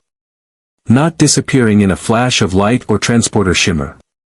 Just absent, as if they had been edited out of reality itself. And on every surface, walls, floors, equipment, symbols had appeared. Intricate, alien, and somehow wrong to look at. The markings seemed to writhe even in still images, creating optical illusions that made Thor's eyes water. "These symbols," Thor said slowly, "they are similar to something I have seen before. On Svartalfheim, the home of the Dark Elves. They used markings like these to anchor their reality-warping technology." He pointed to a particularly complex set of symbols. "This configuration here, it is not a language. It is a mathematical formula. A equation for unmaking." "Unmaking what?" Picard asked. "Everything. Matter. Energy. Existence itself." Thor's expression was grim. "Captain, I believe I know what we face. During the convergence, a rare alignment of the 9 realms, Malekith attempted to return the universe to darkness using an artifact called the Ether. These symbols bear the same conceptual framework. Not the same beings, perhaps, but the same fundamental goal." Tomalak's image on the view screen leaned forward. "You're saying this is an invasion?" "Worse than an invasion, Commander. An invasion implies a force that wants to conquer or occupy. This is an extinction event. Whatever exists beyond that rift does not want your territory or your resources. It wants to erase you from existence and reclaim the space you occupy for something else." The bridge fell silent. Even Tomalak, schooled in Romulan stoicism, looked shaken. Picard's mind raced through options. "Data, based on the sensor readings, how long until this rift expands beyond containment?" "Difficult to calculate with certainty, sir. However, extrapolating from the Romulan data, the rift is expanding at an exponential rate. If the pattern continues, it will breach the neutral zone boundary in approximately 14 hours. Within 36 hours, it could potentially threaten both Romulan and Federation core worlds." 14 hours, Riker repeated. "That's not enough time to evacuate threatened systems. Not enough time to assemble a fleet." "Which is precisely why we must act now," Tomalak said. "Captain Picard, I propose a joint reconnaissance mission.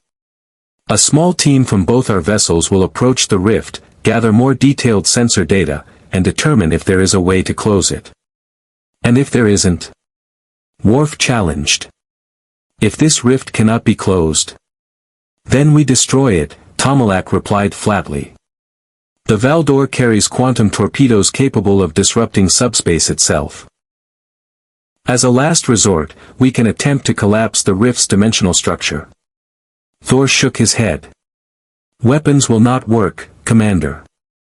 If this is what I believe it to be, conventional weapons will only feed it.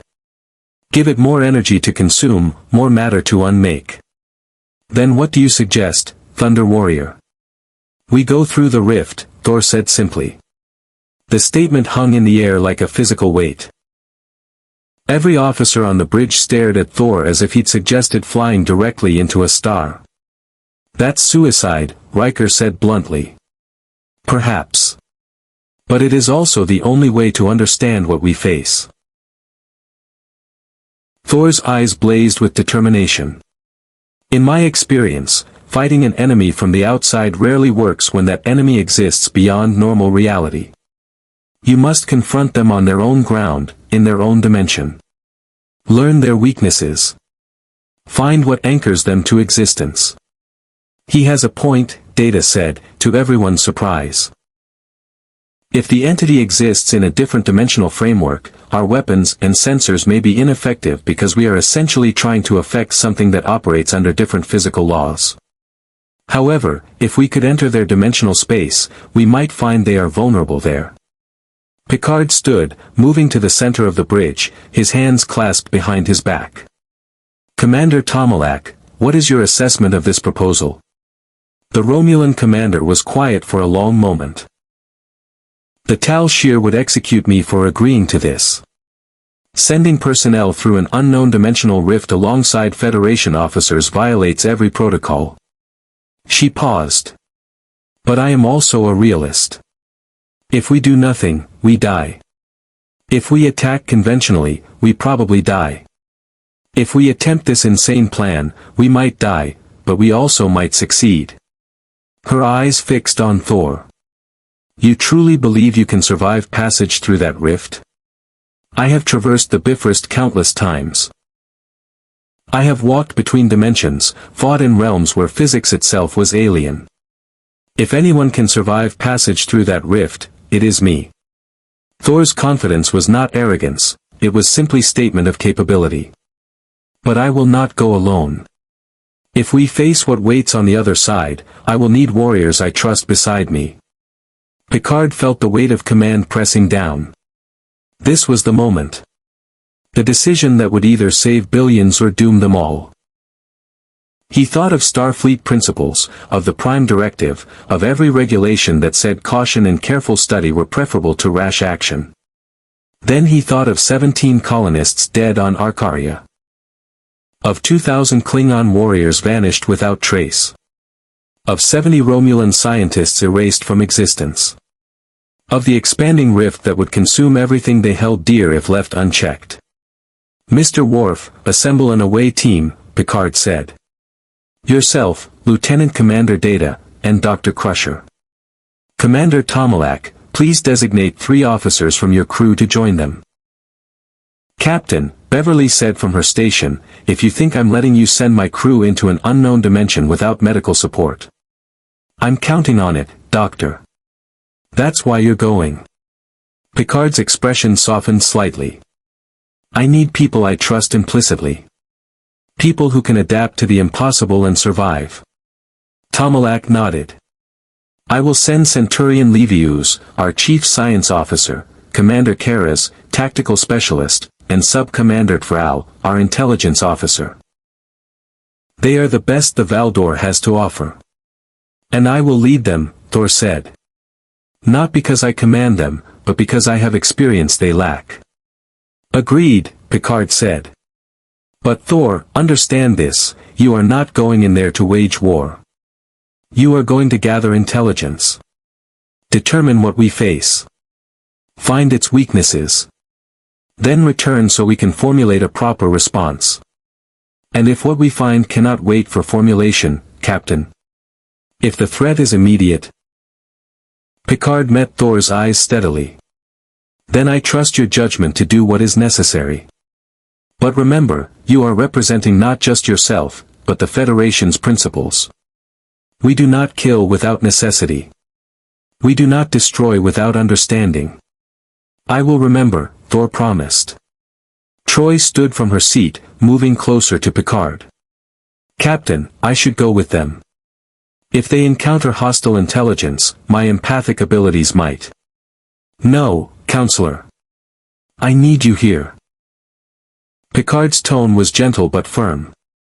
If something goes wrong, if the away team is lost, I'll need your help managing the crew's response. And frankly, I'll need your counsel for what comes next. The away team assembled in Transporter Room 3. Worf checked his phaser rifle methodically, his movements betraying decades of combat readiness. Data ran diagnostics on his tricorder, his positronic mind processing every variable. Beverly packed medical supplies with the efficient precision of a doctor who had treated everything from plasma burns to exotic alien diseases. The Romulan officers materialized on the transporter pad. 3 warriors whose very presence radiated competence and suspicion in equal measure. Centurion Livius was tall and lean, his eyes carrying the keen intelligence of a scientist. Commander Karras was built like a weapon, his hand never straying far from his disruptor. Sub-Commander Thrall studied the Enterprise's technology with barely concealed fascination. "We are ready," Livius said in accented Federation standard. "Though I confess, voluntarily entering an unknown dimensional anomaly was not how I expected my career to end. Try to think of it as expanding your scientific understanding," Data offered helpfully. "If we survive, I will write a fascinating paper on the experience." Thor entered last, Mjolnir in hand, his armor catching the transporter room lights. He studied each member of the team, assessing them with a warrior's eye. "Listen carefully. Where we are going, your technology may not function. Your sensors may fail. Your weapons may be useless. If that happens, stay together. Trust each other. And trust me. Trust a being we met hours ago," Karras said skeptically. "That runs counter to Romulan training. Then consider it an exercise in adaptation, Commander." Thor's smile had an edge. "Besides, I will be the first through that rift. If it kills me, you'll have ample warning not to follow." They transported to a shuttle. The Enterprise's Type 6, modified with enhanced sensors and shields. The plan was simple: approach the rift, take readings, then if the rift proved passable, cross through. The shuttle would serve as their entry and, hopefully, exit point. As the shuttle bay doors opened and they launched into space, Picard watched from the bridge, feeling the familiar ache of sending people into danger while remaining behind. The shuttle appeared on the view screen, a small craft dwarfed by both the Enterprise and the Valdor.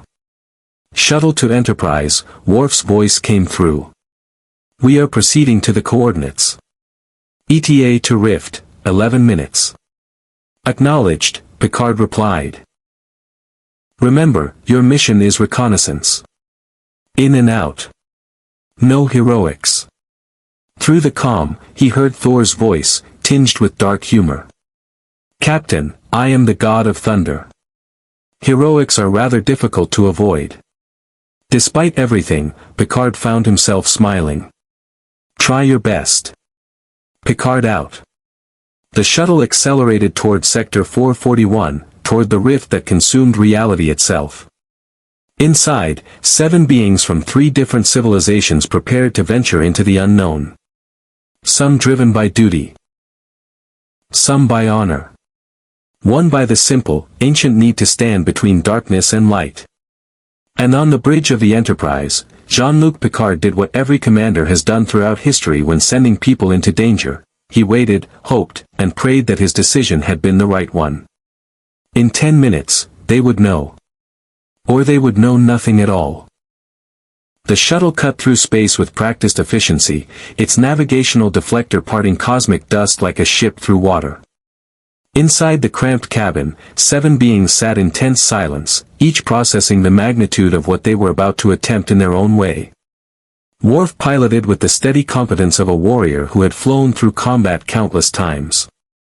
Data monitored sensors, his positronic brain cataloging every anomaly, every fluctuation in the fabric of spacetime. His eyes were closed, his consciousness extending outward, feeling the approaching rift like a cold wind against his skin. "We're entering the debris field," Worf announced. Thor opened his eyes. On the view screen, wreckage drifted past, twisted metal that might once have been starship hulls, unidentifiable components fused together in ways that defied conventional physics. Some pieces seemed to exist in multiple states simultaneously, phasing in and out of visibility. Others were simply incomplete, as if portions of their structure had been deleted from reality. "This is what remains of the IKS Chuvat," Commander Karras said quietly, studying a piece of debris marked with Klingon insignia. 300 warriors reduced to scattered atoms. Not atoms, Data corrected, his tricorder emitting an increasingly frantic series of beeps. The molecular structure of this debris is incomplete. These fragments are missing fundamental components at the quantum level. It is as if the ships were not destroyed, but partially unmade. How is that possible? Beverly asked. Unknown, Doctor. However, the pattern suggests selective disintegration. The entity, or entities, responsible chose what aspects of matter to preserve and what to erase. Data looked up from his tricorder, his yellow eyes reflecting genuine concern. It implies a level of control over fundamental forces that exceeds anything in Federation science. Sub-Commander Frau, the Romulan intelligence officer, had been silent until now. Our scientists theorized that the rift might be a weapon. A device created by an advanced civilization to eliminate threats. Her voice carried the calculated tone of someone who had seen too many horrors to be surprised by one more. We were wrong. This is not a weapon. It is a door. And something on the other side is slowly pushing it open. There, Centurion Livius said, pointing at the view screen. The rift. At first, it appeared as nothing, literally nothing. A perfect sphere of absolute void, roughly 3 kilometers in diameter, hanging in space like a wound in reality. It didn't reflect light or absorb it. It simply negated the concept of illumination entirely. Around its edges, space-time rippled like water disturbed by an unseen hand. Stars visible through the distortion were bent, twisted, their light taking impossible paths. But what disturbed Thor most was what he felt emanating from it.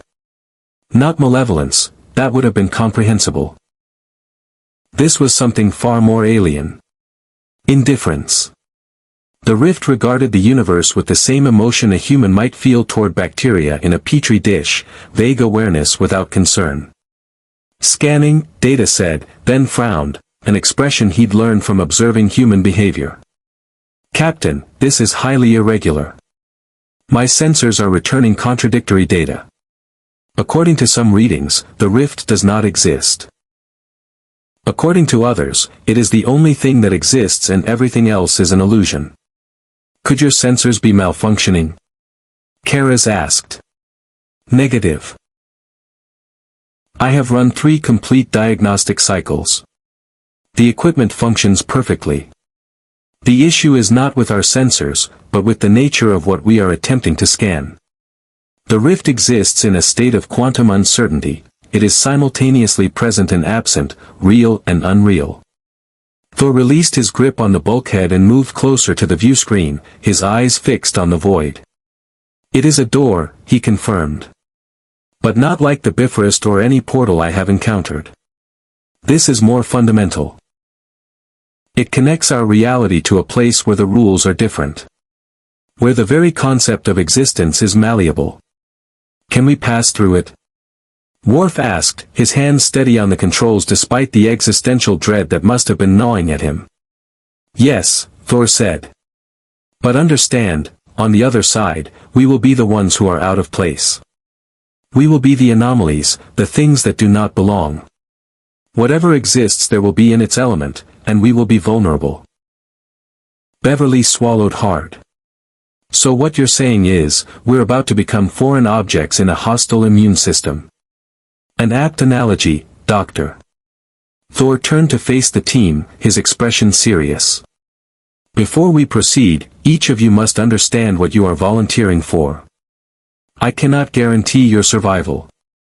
I cannot promise that your technology will function. I cannot even assure you that your consciousness will remain intact in a dimension where the laws of reality differ from your own. He paused. If anyone wishes to remain behind, there is no shame in that choice. The silence that followed was heavy with consideration. Then Worf spoke, his voice carrying the weight of Klingon honor. I have faced death many times. This is no different. I am an artificial life form, Data added. The concept of self-preservation exists in my programming, but curiosity supersedes it. I must understand what exists beyond that rift. Beverly's laugh was strained but genuine. Well, someone has to keep you boys from getting killed. Besides, I've patched up crews from Tholian encounters, Chronoton radiation, and temporal paradoxes. How bad could this be? The three Romulan officers exchanged glances, a silent conversation conducted through minute facial expressions. Finally, Livius spoke for all of them. We serve the Empire. If we die here, we die expanding the boundaries of Romulan knowledge. There is honor in that. Thor nodded, respect clear in his expression. Then we go together. As warriors. As explorers. As beings who refuse to let fear dictate our actions.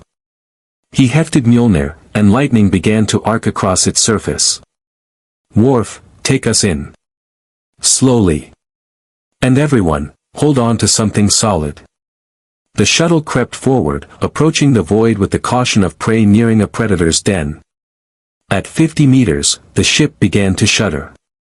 At 25 meters, console displays flickered erratically.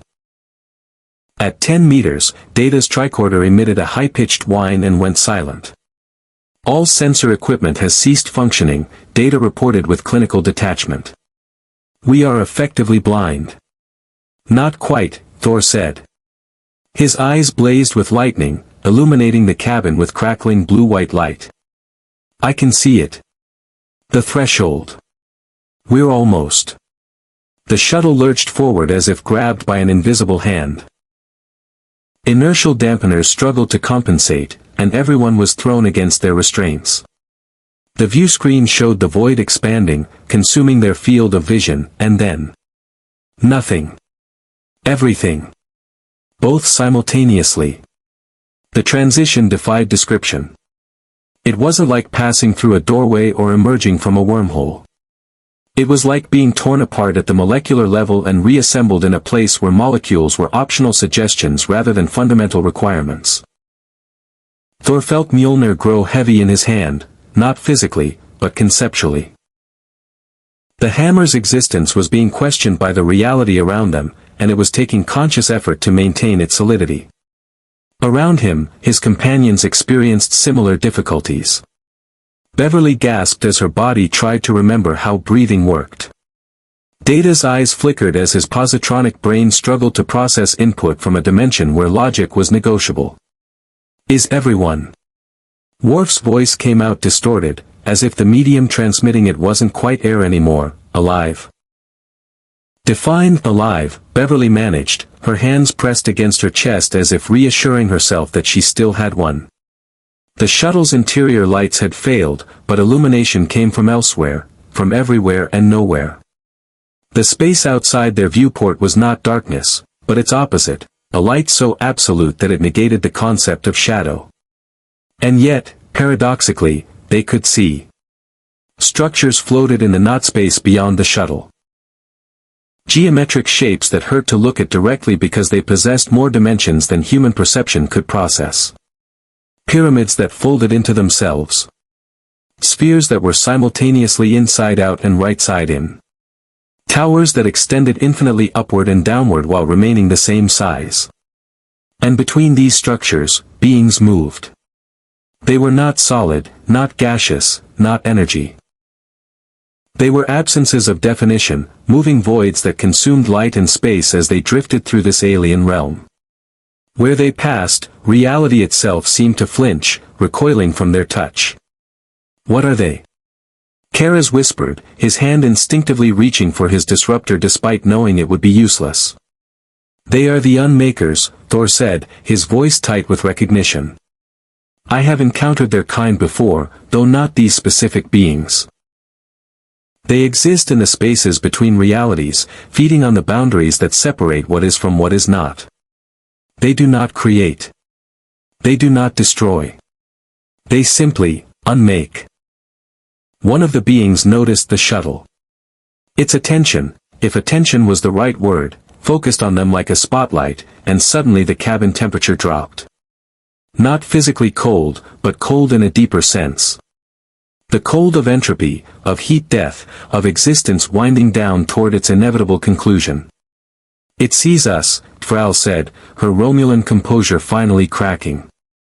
It sees us and it's hungry, Beverly finished. The being moved closer, and as it approached, details became clearer. Or perhaps less clear. It had what might have been appendages, or might have been the absence of appendages.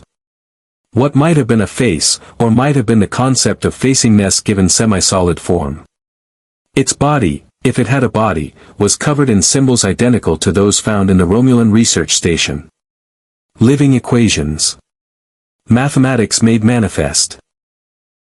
Thor, Worf said, his voice carrying the calm of a warrior facing certain death, if you have any abilities that function in this dimension, now would be an excellent time to demonstrate them. Thor raised Mjolnir, and for a terrifying moment, nothing happened. The hammer remained inert, its power dampened by this reality's alien physics. Then Thor closed his eyes, reaching deep inside himself, past the power gifted by Odin, past the enhanced physiology of an Asgardian, to something more fundamental. The storm wasn't just a weapon, it was part of the universe itself. And even here, in this twisted dimension, the universe existed. Lightning erupted from Thor's body, but it was different from before. Instead of the blue-white electricity of Earth's storms, this was something primal. It was the lightning that existed in the moment before the Big Bang, the electrical potential that sparked the first stars into being. It was creation energy, the opposite of the unmakers' negation. The being recoiled. Not in pain, but in surprise. Recognition. It withdrew several meters, regarding Thor with what might have been a new awareness. It understands, Data said, his voice filled with wonder despite their dire situation. Thor, you are speaking to it in a language it comprehends. You are demonstrating that we are not mere matter to be unmade, but beings capable of wielding fundamental forces. Can you communicate with it? Livius asked, his scientific curiosity overriding his fear. Thor focused, trying to direct his intent rather than simply unleashing power. The lightning pulsed in rhythmic patterns, not Morse code or any language of words, but a language of pure concept. He tried to convey, we are aware. We exist with intention. We are not invaders, but explorers. The being's response was immediate and overwhelming. Information flooded into Thor's mind, not words or images, but pure understanding. He saw the history of these unmakers, their purpose, their nature.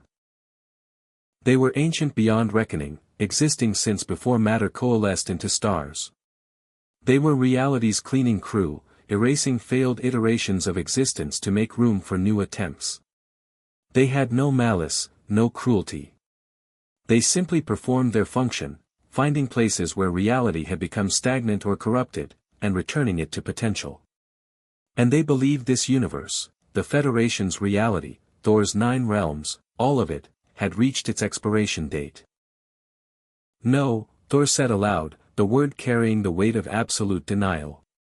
This reality is not finished. It is not stagnant. It is growing, evolving, creating new forms of life and consciousness every moment. The being conveyed doubt. From its perspective, which spanned multiple dimensions, it saw decay. Entropy. The inevitable heat death toward which all closed systems tended. But we are not a closed system, Data interjected, somehow able to follow the conceptual conversation through his sensors despite their earlier failure. New energy enters our universe constantly through quantum fluctuations, zero-point fields, and processes we barely understand. We are not winding down, we are transforming. More information poured in. The unmakers showed their attempts to enter this reality. The rift was not an invasion point, but a test. They pushed through gradually, erasing small portions to see if the universe would respond, would defend itself. The missing ships, the vanished scientists, they had been samples. Test cases. You're evaluating whether our reality deserves to exist, Beverly said, horror dawning in her voice. We're being judged. And found wanting, Kara's added bitterly. Our inability to stop the rift's expansion is proof to them of our obsolescence. Thor felt anger rising, the old berserker rage that had once defined him. But he forced it down, remembering Picard's words about diplomacy. About finding another way. If you are truly evaluators rather than destroyers, then give us a chance to prove our reality's vitality. Show us what you seek. Let us demonstrate that this universe still has purpose, still creates, still grows. The being considered this.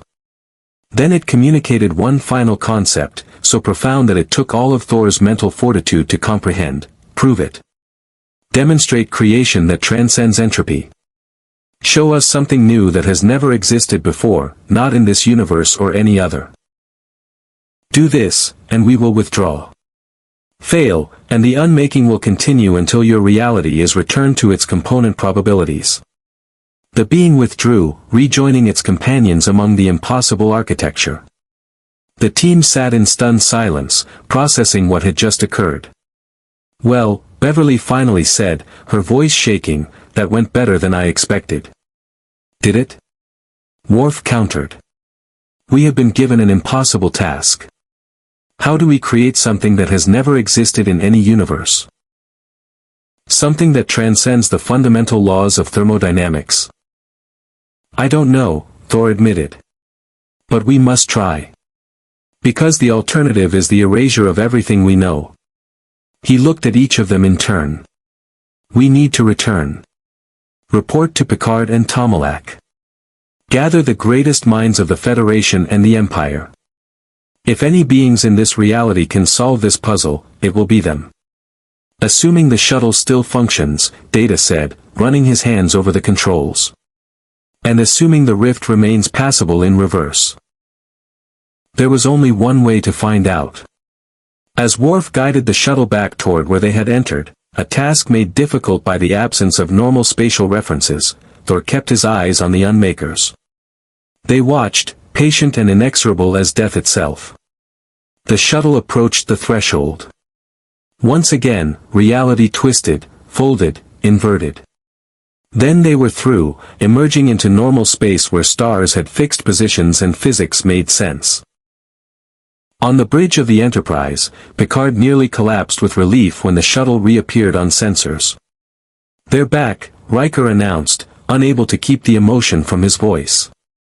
All life signs reading normal. They're requesting immediate return to the Enterprise. Granted. And Mr. Riker, prepare to assemble every senior officer.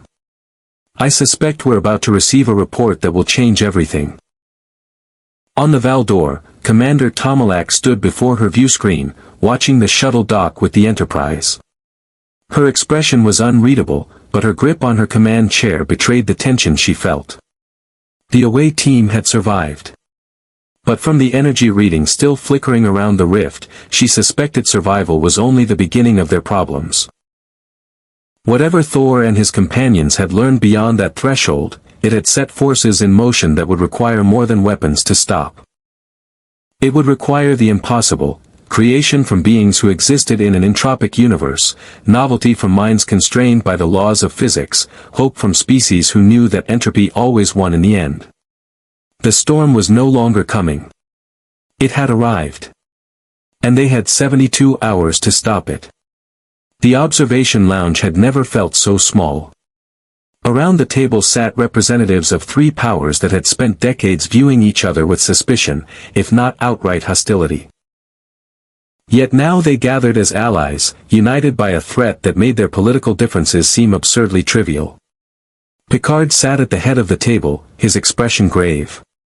To his right, Commander Tomalak and her officers had transported aboard, a Romulan commander on a Federation starship, an occurrence so rare that crew members in the corridors had stopped and stared. To his left, the away team, Thor, Worf, Data, Beverly, and the three Romulan officers who had survived the rift. 72 hours, Picard repeated, making sure he understood correctly. These unmakers have given us 72 hours to demonstrate something that has never existed in any universe, or they will erase our reality. That is correct, Captain, Data confirmed. Though I should note that their concept of erasure is more nuanced than simple destruction.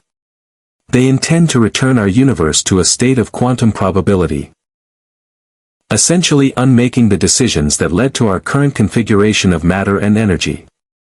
How comforting, Tomalak said dryly. We won't be killed, merely retroactively prevented from having ever existed. Beverly leaned forward, her hands clasped on the table. The question is, how do we create something genuinely new? Something that transcends the normal laws of physics. We're talking about beings that exist across multiple dimensions, that have seen countless realities. What could we possibly show them that they haven't encountered before? Creation ex nihilo, Centurion Livius mused, his scientific mind working through the problem. True creation from nothing, rather than reorganization of existing matter and energy. But our physics doesn't allow for that. Conservation of mass energy is fundamental. Perhaps that is precisely the point, Data said. The unmakers seek something that transcends our physics. Something impossible by our universe's rules, yet achievable nonetheless. Thor had been silent since they'd returned, his eyes distant, his mind clearly working through something. Now he spoke.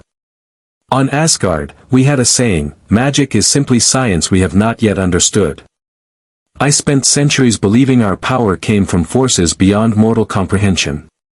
Then I met scientists like Jane Foster who showed me that the Bifrost was an Einstein-Rosen bridge, that what I called magic was advanced technology manipulating quantum fields and subspace. He looked directly at Picard. But what if we were both right? What if there is a layer of reality beneath what your science measures, something fundamental that allows for true creation? You're describing the quantum foam, Data said, his positronic brain making connections. The seething sea of virtual particles that exists at the Planck scale, where quantum uncertainty allows for brief violations of energy conservation. Particles pop into and out of existence constantly at that level. But those particles annihilate almost instantly, Beverly objected. They're not genuine creation, they're just quantum fluctuations that self-correct. Unless, Commander Kara said slowly, something prevents the annihilation. If you could stabilize virtual particles before they self-destructed, you would have genuine creation. Matter and energy appearing without a corresponding source. Worf's tactical mind saw the implications immediately. Weaponize it. Create matter inside enemy vessels. Generate explosions from nothing. Or, Picard interjected, his voice carrying the weight of command, we could think beyond weapons for once, Lieutenant. If we can stabilize quantum fluctuations, we could solve the Federation's energy crisis.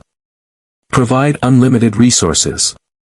Eliminate scarcity itself. Tomalak's laugh was bitter. A beautiful dream, Captain. But theoretical. We would need technology that doesn't exist.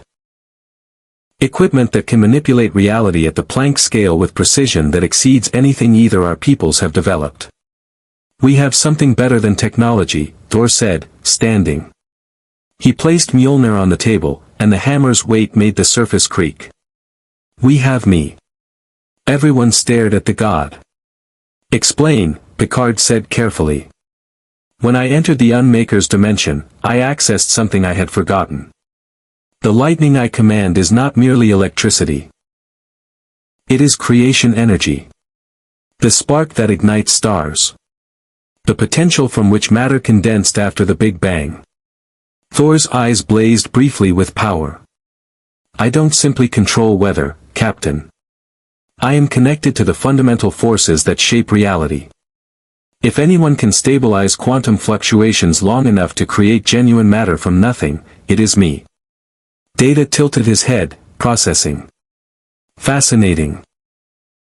Your biological and mystical connection to electromagnetic forces might indeed allow manipulation at scales our technology cannot reach. However, even with your abilities, the precision required would be extraordinary. You would need to identify specific quantum fluctuations, stabilize them before annihilation, and guide their development into coherent matter.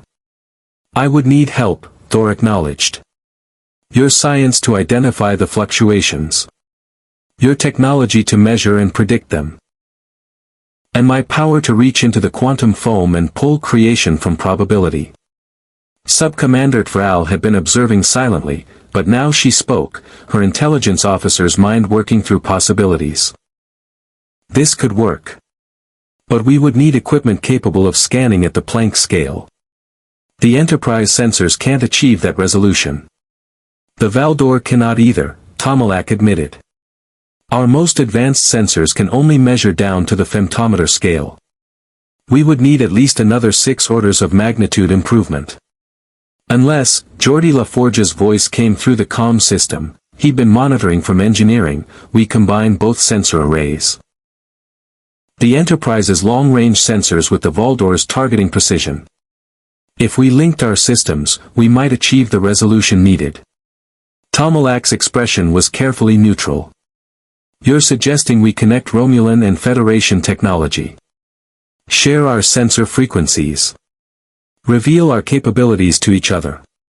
I'm suggesting, Geordi replied, that we do what's necessary to survive. Pride seems like a luxury we can't afford right now. The Romulan commander was silent for a long moment. Then she stood, moving to the viewport where stars stretched endlessly. My people have a saying, Captain Picard. The enemy of my enemy is a resource to be exploited. But I find myself wondering if, in this moment, that philosophy is obsolete. She turned to face him.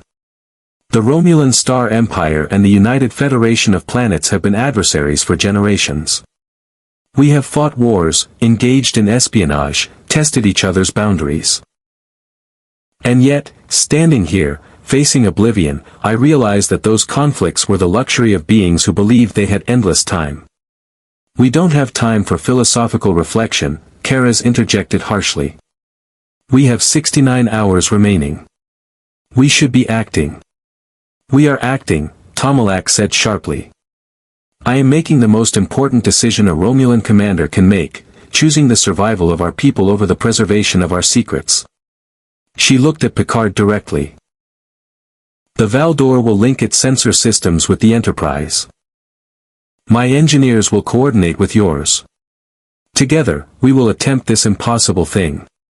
Picard stood, extending his hand across the table. On behalf of the Federation, I accept. And Commander, when this is over, regardless of outcome, I hope we might build on this cooperation. Tomalak studied his hand for a moment, then clasped it firmly. One crisis at a time, Captain. But yes.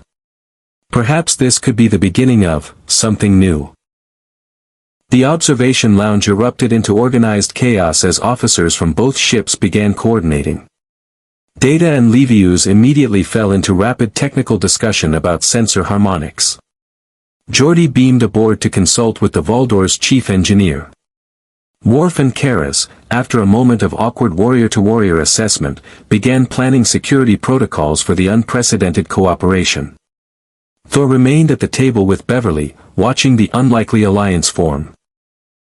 Your people, he said quietly, they adapt quickly. On Asgard, such cooperation between former enemies would have taken decades of negotiation. We've had practice, Beverly replied.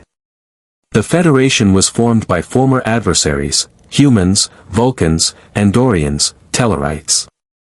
Species that barely tolerated each other learned to become something greater than the sum of their parts. She smiled slightly. And besides, we're all scientists at heart. Give us an impossible problem, and we forget why we're supposed to hate each other. I envy that. In Asgard, we were warriors first, explorers second. Thor's expression grew distant. Perhaps that is why we fell. We were so certain of our strength that we never learned to adapt, to change, to become something new. Before Beverly could respond, Picard returned to the table.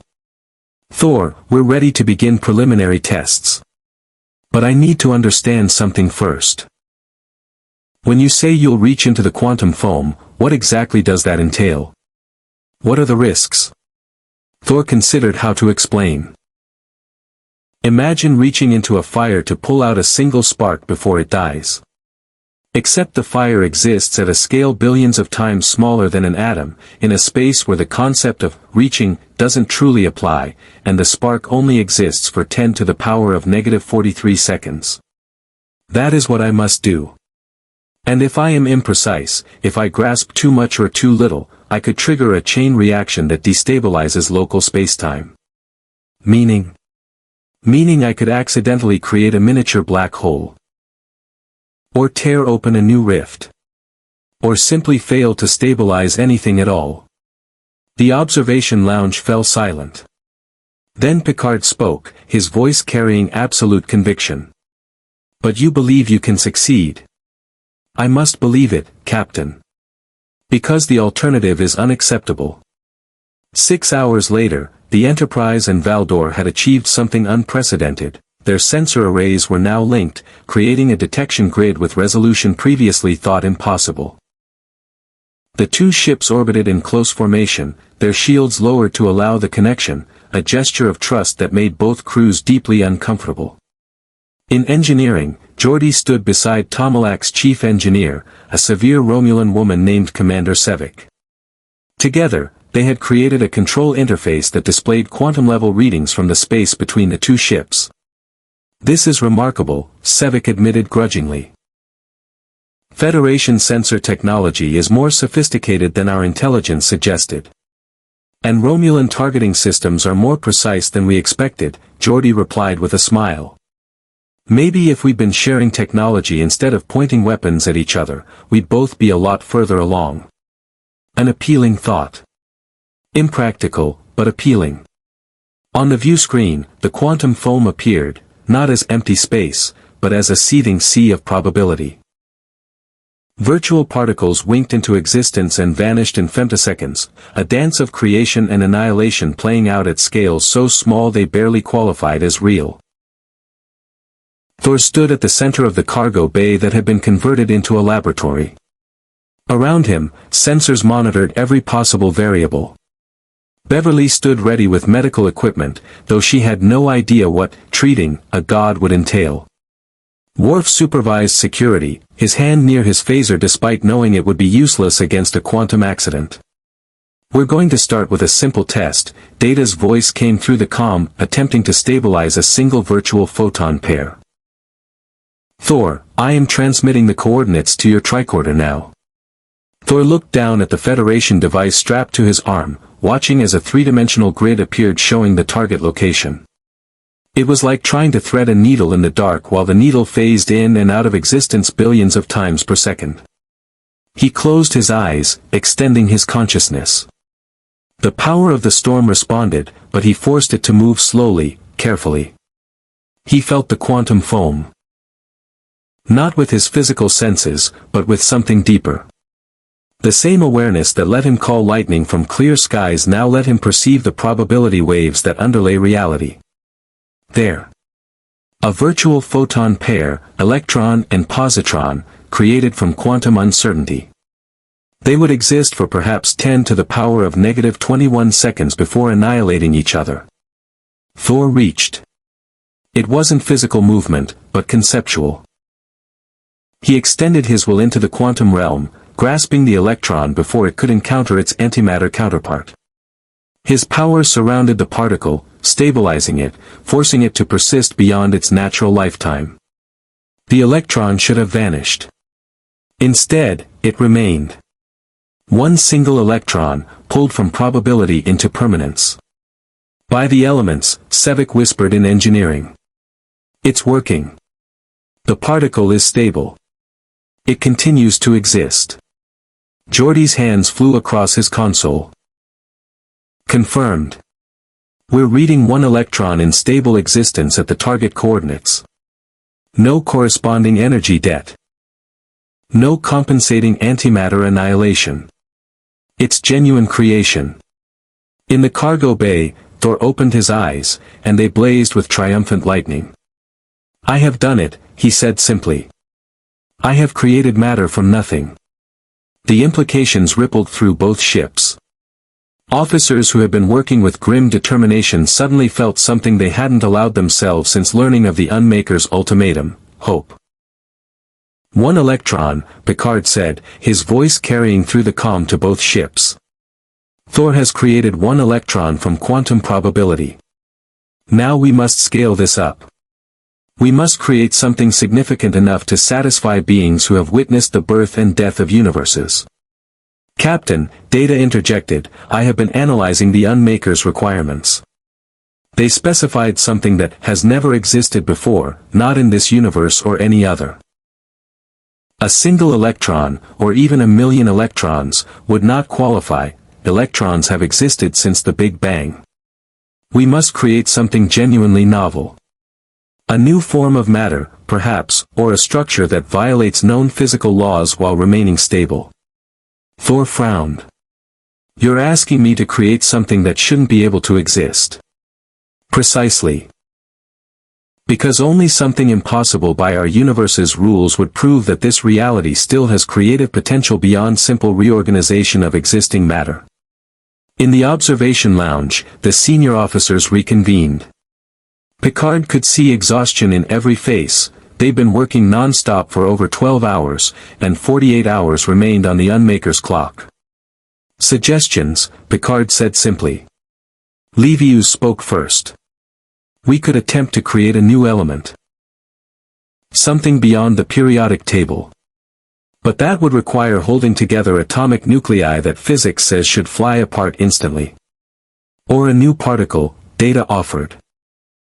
"Theoretical physics has predicted particles that should exist but have never been observed: magnetic monopoles, tachyons, preons.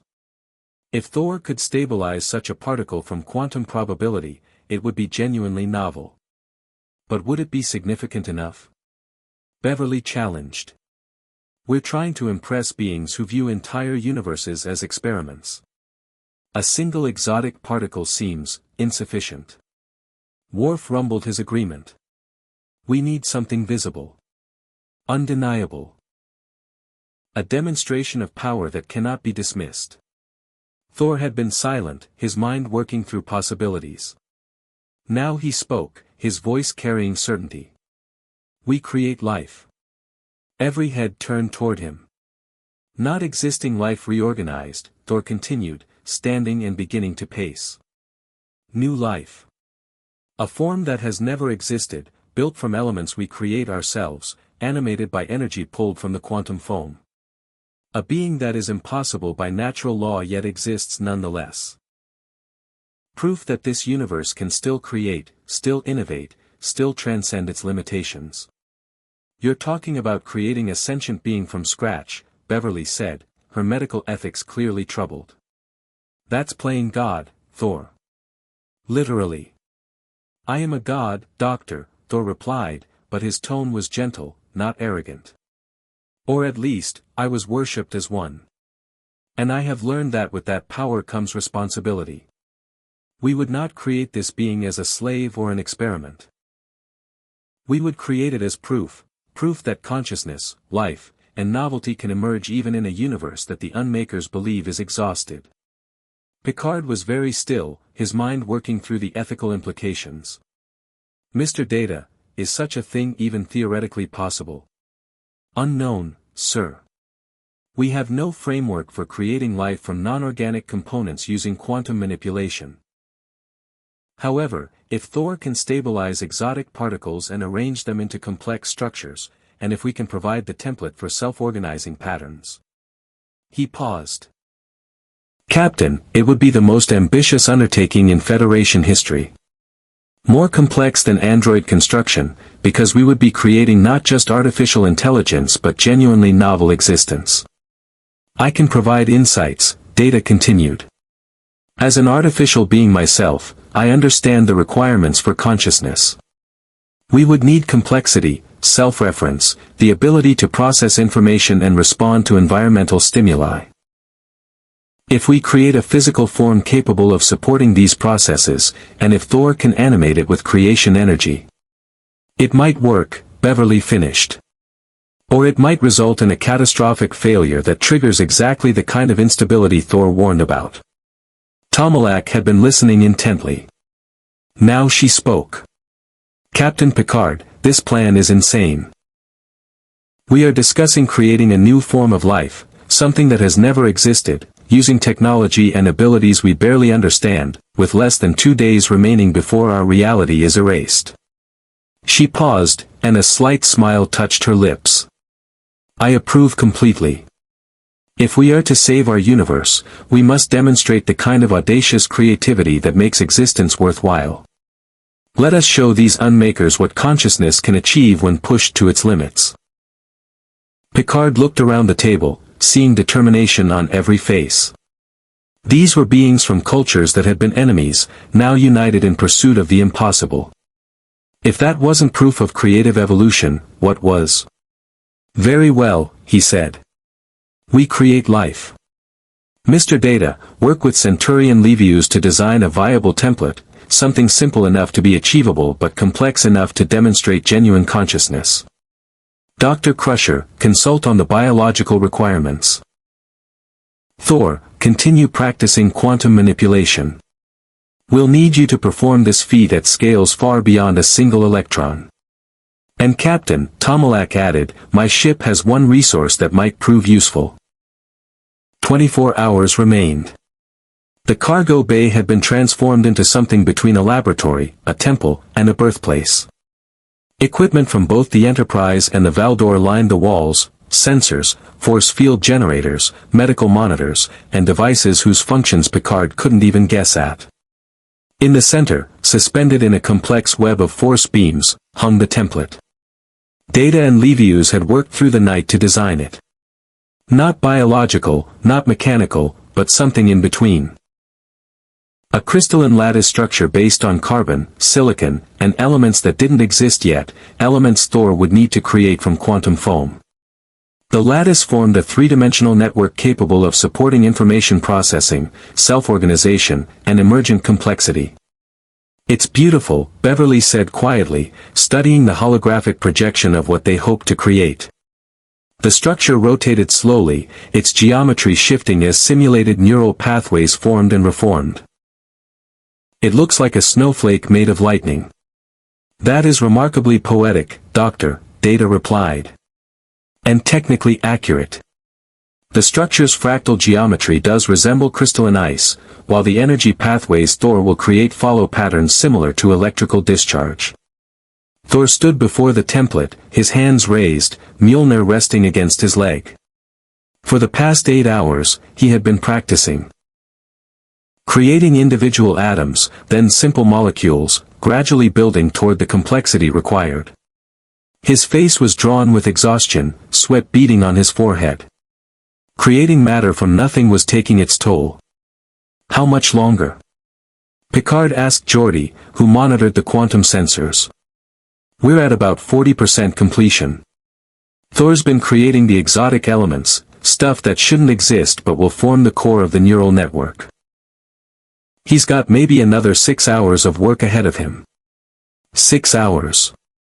With only 24 remaining before the unmakers' deadline. On the bridge, Worf monitored the rift.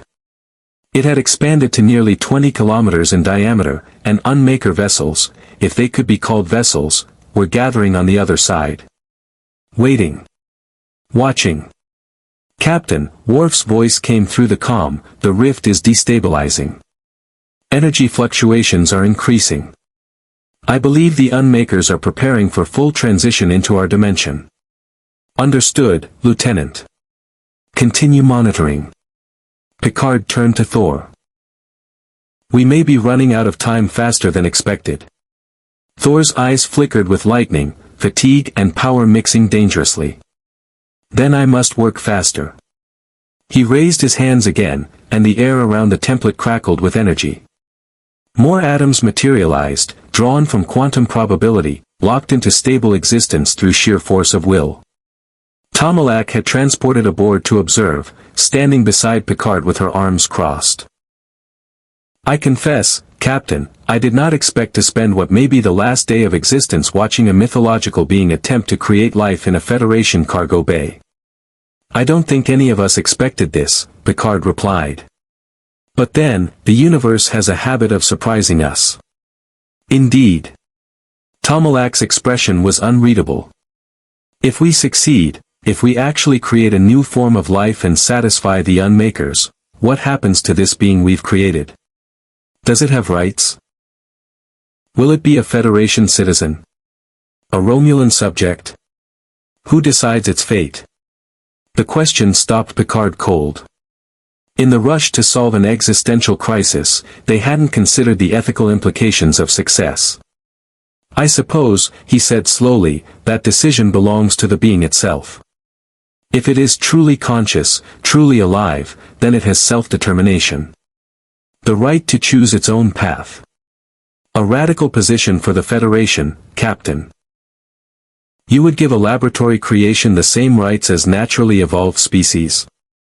Mr. Data is a laboratory creation, Picard said firmly. And he is as much a person as you or I. Perhaps more so, given his unique perspective on existence. Data, who had been monitoring nearby sensors, looked up with something that might have been gratitude in his android features. Another hour passed. Thor worked without pause, his power flowing in continuous streams, weaving exotic matter into the template structure. The crystalline lattice began to take physical form, no longer just a hologram but an actual object, translucent, fractal, impossibly complex. The neural pathways are forming correctly, Livius reported, his tricorder recording every detail. The structure is self-organizing, just as we predicted. The exotic elements are providing quantum coherence at room temperature. That shouldn't be possible, but it's happening. Because the elements themselves are impossible, Data explained. They exist outside normal physics, bound together by Thor's will and the creation energy he channels. They are proof of concept made manifest. Beverly moved closer to the forming structure, her medical scanner active. I'm detecting something. Not quite brain activity, but potential. Like the structure is waiting to wake up. It needs the final component, Thor said, his voice strained. The spark. The moment of animation. In ancient stories, gods breathed life into clay. I must do something similar, channel not just matter, but consciousness itself. Can consciousness be channeled? Picard asked. Is it not an emergent property of sufficient complexity? In your universe, perhaps, Thor replied. But I am reaching into the quantum foam, where probability and possibility blur together. Consciousness exists there as potential, waiting to collapse into actuality. I can grasp that potential. Guide it. Give it form. He placed both hands on the crystalline structure. Lightning arced from his fingers into the lattice, but this was different from before. The energy was golden, warm, alive in ways that mere electricity could never be. It flowed through the neural pathways, igniting connections, sparking cascades of information processing. The structure began to glow. I'm reading energy patterns consistent with neural activity. Beverly exclaimed. Complex patterns. Recursive loops. It's thinking. Not yet, Thor said through gritted teeth. It has potential. Structure. But not yet consciousness. Not yet self-awareness. I need more. He closed his eyes, reaching deeper into himself than he ever had before. Past the power Odin had given him. Past his Asgardian heritage. Down to the fundamental spark of his own consciousness, his own sense of I am. And carefully, gently, he extended that spark outward, offering it to the structure. I am Thor, he projected. And you are, becoming. For a moment, nothing changed. Then. The structure's glow intensified. The neural pathways blazed with activity. And from within the crystalline lattice, something looked back. Data's console erupted with alerts. Captain, I am detecting self-referential processing. The structure is not just processing information, it is processing information about its own information processing. It is experiencing metacognition. It is aware that it is aware. The glow coalesced into a point at the structure's core, then expanded into a diffuse light that filled the entire lattice. And slowly, tentatively, the structure moved. Not physically, it remained suspended in the force beams. But its internal structure shifted, reorganizing itself, exploring its own existence. Beverly's voice was barely above a whisper. "It's alive." "More than alive," Thor said, opening his eyes. They blazed with power and wonder in equal measure. "It is conscious. Aware. A new mind, unlike any that has existed before." Picard stepped forward slowly, as if approaching a newborn animal that might startle. "Hello," he said. "Can you understand me?" The glow pulsed, once, twice, 3 times. Not random fluctuation, but deliberate rhythm. Communication. "It doesn't have vocal apparatus," Data said quickly. "But it can modulate light emission. If we establish a basic code, 1 pulse for yes, 2 for no, we can communicate." "Can you understand us?" Picard asked again. 1 pulse. "Yes." "Are you in pain? Do you need anything?" 2 pulses. "No." Then a pause, and a complex pattern of lights that resembled questioning. "I think," Beverly said softly, "it's asking what it is." Picard felt the weight of the moment. This being, this impossible, beautiful, unprecedented being, had just come into existence and was asking the most fundamental question of all conscious creatures: who am I? "You are new," Picard said carefully. "We created you to demonstrate that this universe still has creative potential. You are proof that existence can transcend its limitations. You are." He paused, searching for words. "You are hope made manifest." The being's light pulsed in complex patterns, processing this information. Then it began to change. The crystalline structure reorganized itself, forming new pathways, new connections. It was growing. Learning. Becoming more complex with each passing second. "Extraordinary," Livius breathed. "Its neural architecture is evolving. Adapting. It's teaching itself how to think more efficiently." "Because that is what consciousness does," Data said with something like pride. "It seeks to understand itself and its environment. To grow. To become more than it was."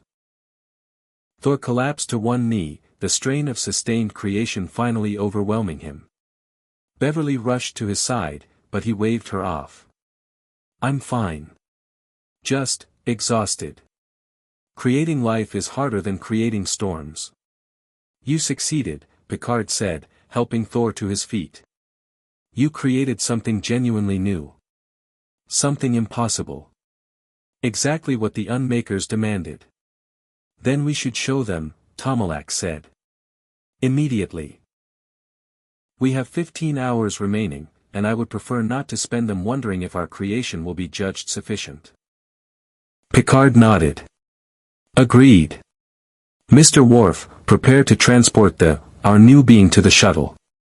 We'll take it to the rift and present it to the unmakers." "Sir," Worf's voice came through the calm with unusual hesitation, "transporting it may not be wise. We do not know how the transporter will affect its unique structure." "Then we'll take the whole cargo bay apparatus," Picard decided. "Modify a shuttle to carry it. Do whatever is necessary, but do it quickly." As the crew scrambled to prepare, Picard approached the being one more time. Its light pulsed gently, curiously. "We created you for a purpose," Picard said. "To save our universe. But that doesn't mean you're obligated to help us. You are your own being, with your own rights. If you choose not to meet the unmakers, we will respect that choice." The being's light flickered in what might have been confusion. Then it pulsed a pattern that Data translated. "Why would I refuse? You gave me existence. I would like to understand more about existence. Meeting beings from beyond your dimension sounds fascinating." Despite everything, the exhaustion, the fear, the weight of billions of lives depending on the next few hours, Picard smiled. You're going to fit in well here. The modified shuttle approached the rift, escorted by both the Enterprise and the Valdor. Inside, Picard, Thor, Data, and Tomalak sat with the crystalline being, which now rested on a specially designed platform that maintained its force field suspension.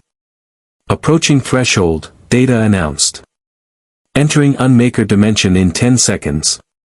The transition was no easier the second time.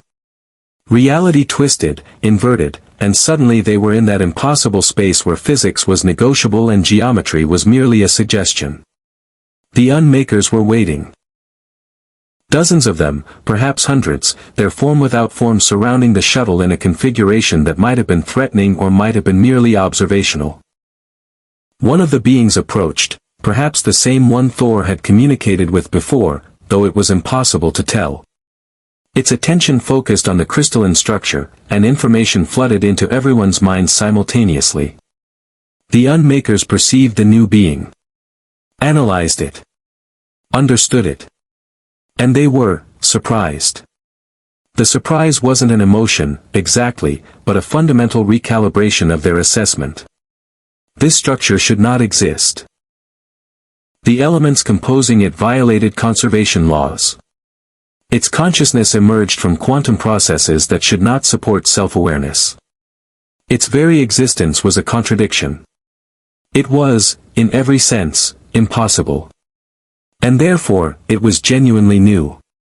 The unmakers conveyed a concept. This creation demonstrated that the universe still possessed creative potential beyond simple reorganization. That conscious beings within this reality could transcend their own physics, could create novelty, could generate true innovation. The evaluation had changed. But there was more. The unmakers wanted to understand, how had this been achieved? What process allowed for such creation? Thor stepped forward, his power crackling around him in response to the unmaker's attention. He projected his understanding, not words, but pure concept. The quantum foam. Virtual particles. Creation energy channeled through conscious will. The cooperation between different species, different technologies, different perspectives. And most importantly, the desperation that came from facing extinction, which drove beings to attempt the impossible. The unmakers processed this. Then they conveyed something unexpected, respect. These limited beings, trapped in entropic reality, had achieved what the unmakers themselves could not. The unmakers could erase, could return things to probability, could unmake. But they could not create. They had never created anything genuinely new. That ability, it seemed, belonged to beings who were mortal.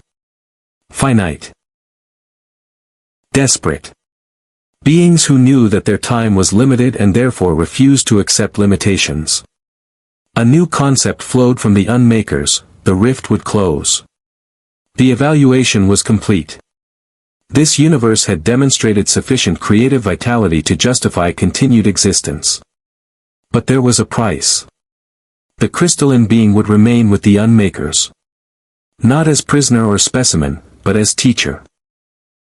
This new form of consciousness, impossible yet real, would help the unmakers understand creation from a perspective they had never possessed. In return, they would share their understanding of reality's deepest structures, knowledge that might advance Federation science by millennia. Everyone looked at the crystalline being. Its light pulsed in complex patterns, processing, considering, deciding.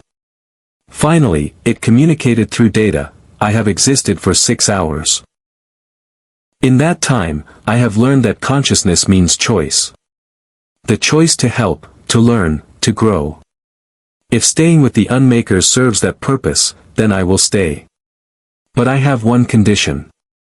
Name it, the unmaker conveyed. Remember the beings who created me. Remember that mortality and limitation do not mean weakness. Remember that the universe you almost erased contains consciousness capable of achieving the impossible. And honor that achievement. The unmakers agreed. More than agreed, they would withdraw from this region of space entirely, leaving the Federation, the Romulan Empire, the Klingon, and all other beings to pursue their creative evolution without interference. Thor knelt before the crystalline being, meeting its glow with his own lightning-filled eyes. "You are 6 hours old, and already you possess more wisdom than I had after 1,000 years. I am honored to have helped create you." The being's light pulsed warmly. "And I am grateful to exist, even if my existence will be strange and far from those who gave me life. Perhaps someday, I will return and share what I have learned." Picard placed his hand near the being, not touching, but close enough to feel its warmth. "You will always be welcome in the Federation. You are, in a very real sense, a child of our alliance. Proof that former enemies can create something beautiful together." The shuttle began to withdraw from the unmakers' dimension, but before they fully crossed the threshold, Tomalak spoke. "Wait. I must know, what should we call you? You deserve a name." The being's light flickered, considering. Then it pulsed a pattern that data translated as a single word, Novice.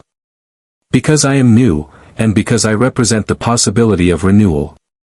"Novice," Picard repeated. "May you bring light to whatever realm you inhabit." The transition back to normal space was almost gentle this time, as if the unmakers were easing their passage. The shuttle emerged to find the rift already beginning to collapse, shrinking back into itself like a wound healing.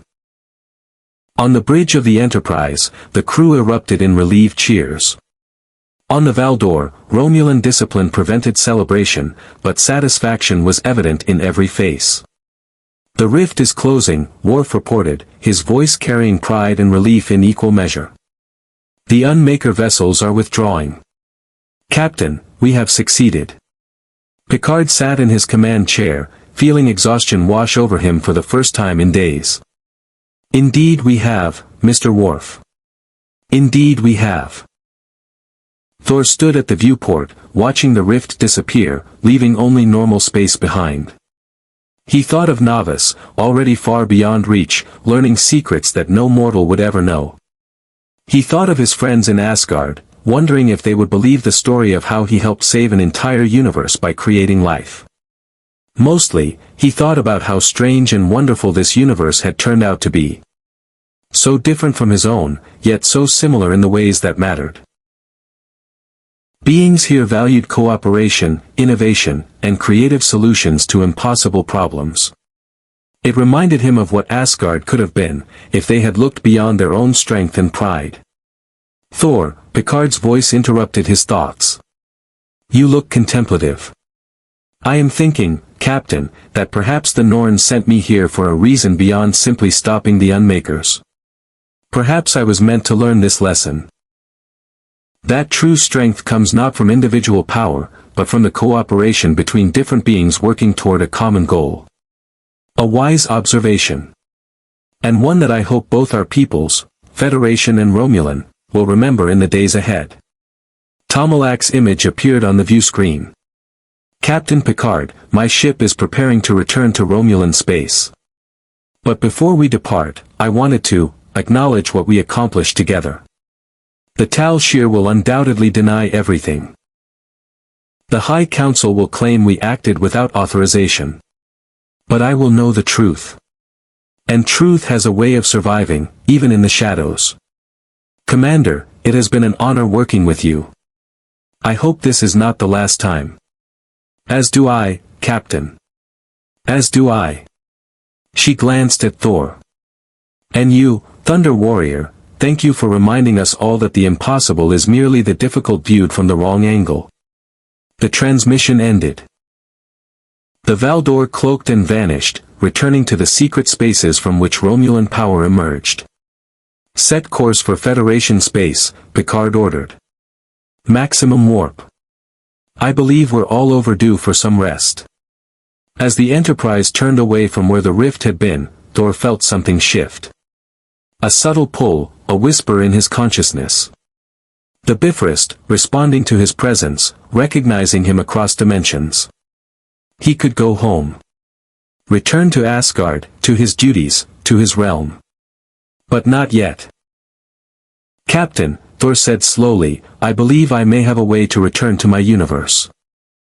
But if you are willing, I would like to remain aboard the Enterprise a while longer. There is much I can learn from your people. And perhaps much I can teach, as well. Picard smiled. Mr. Thor, I would be honored to have you as a guest aboard the Enterprise for as long as you wish to stay. Consider yourself our ambassador to Asgard, whenever you eventually return home. Thor nodded, then grinned, the fierce joy of a warrior who had found a new battlefield, a new purpose, a new adventure. Then let us see what other impossibilities we can achieve together, Captain.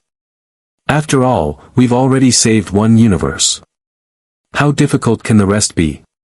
3 weeks had passed since the unmakers withdrew, and life aboard the Enterprise had settled into something resembling normalcy, though normal now included a Norse god conducting experiments in the science labs and sparring with security personnel on the holodeck. Picard stood in his ready room, reviewing reports that would fundamentally alter the political landscape of the Alpha Quadrant.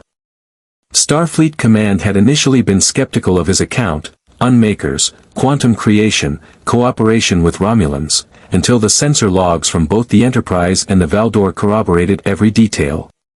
Now 3 admirals were en route to debrief the crew personally, and the Federation Council was in emergency session discussing the implications. The door chimed. Come. Thor entered, looking more comfortable in the Enterprise corridors than he had weeks ago. He had adapted to Federation life with surprising ease, though he still insisted on keeping Mjolnir within arm's reach at all times, and the engineering crew had learned to anticipate power fluctuations whenever his emotions ran high. Captain. You asked to see me? Yes. Please, sit. Picard gestured to the chair across from his desk. I've received communication from Starfleet Command. They're concerned about your presence aboard the Enterprise. Thor's expression darkened. They fear me. They don't understand you, Picard corrected gently. You represent something outside their framework of knowledge. A being of immense power with no clear allegiance to the Federation.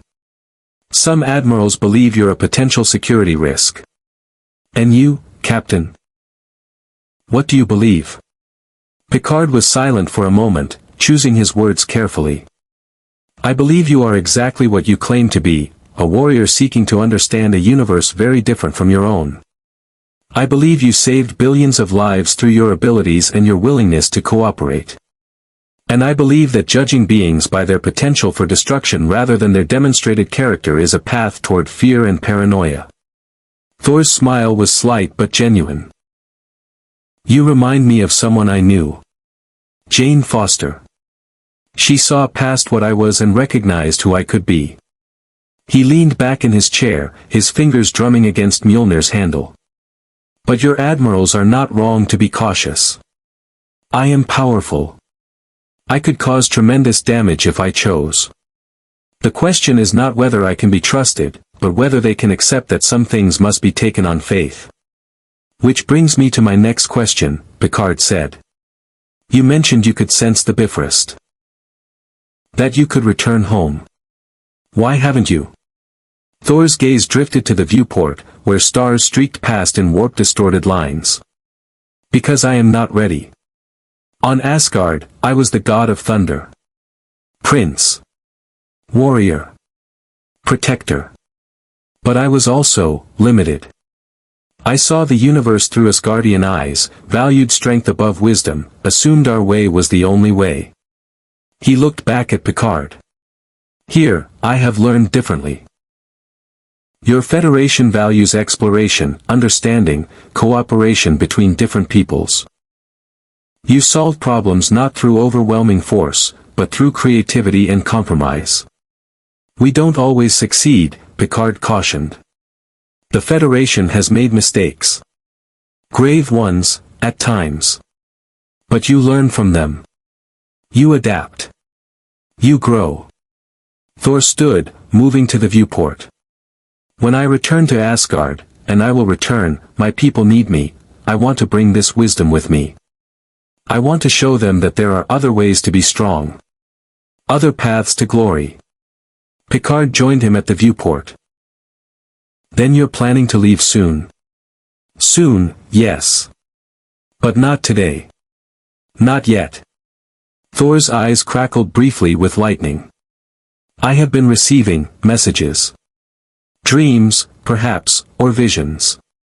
Something is stirring in the 9 realms. A threat I cannot quite perceive, like an itch I cannot scratch.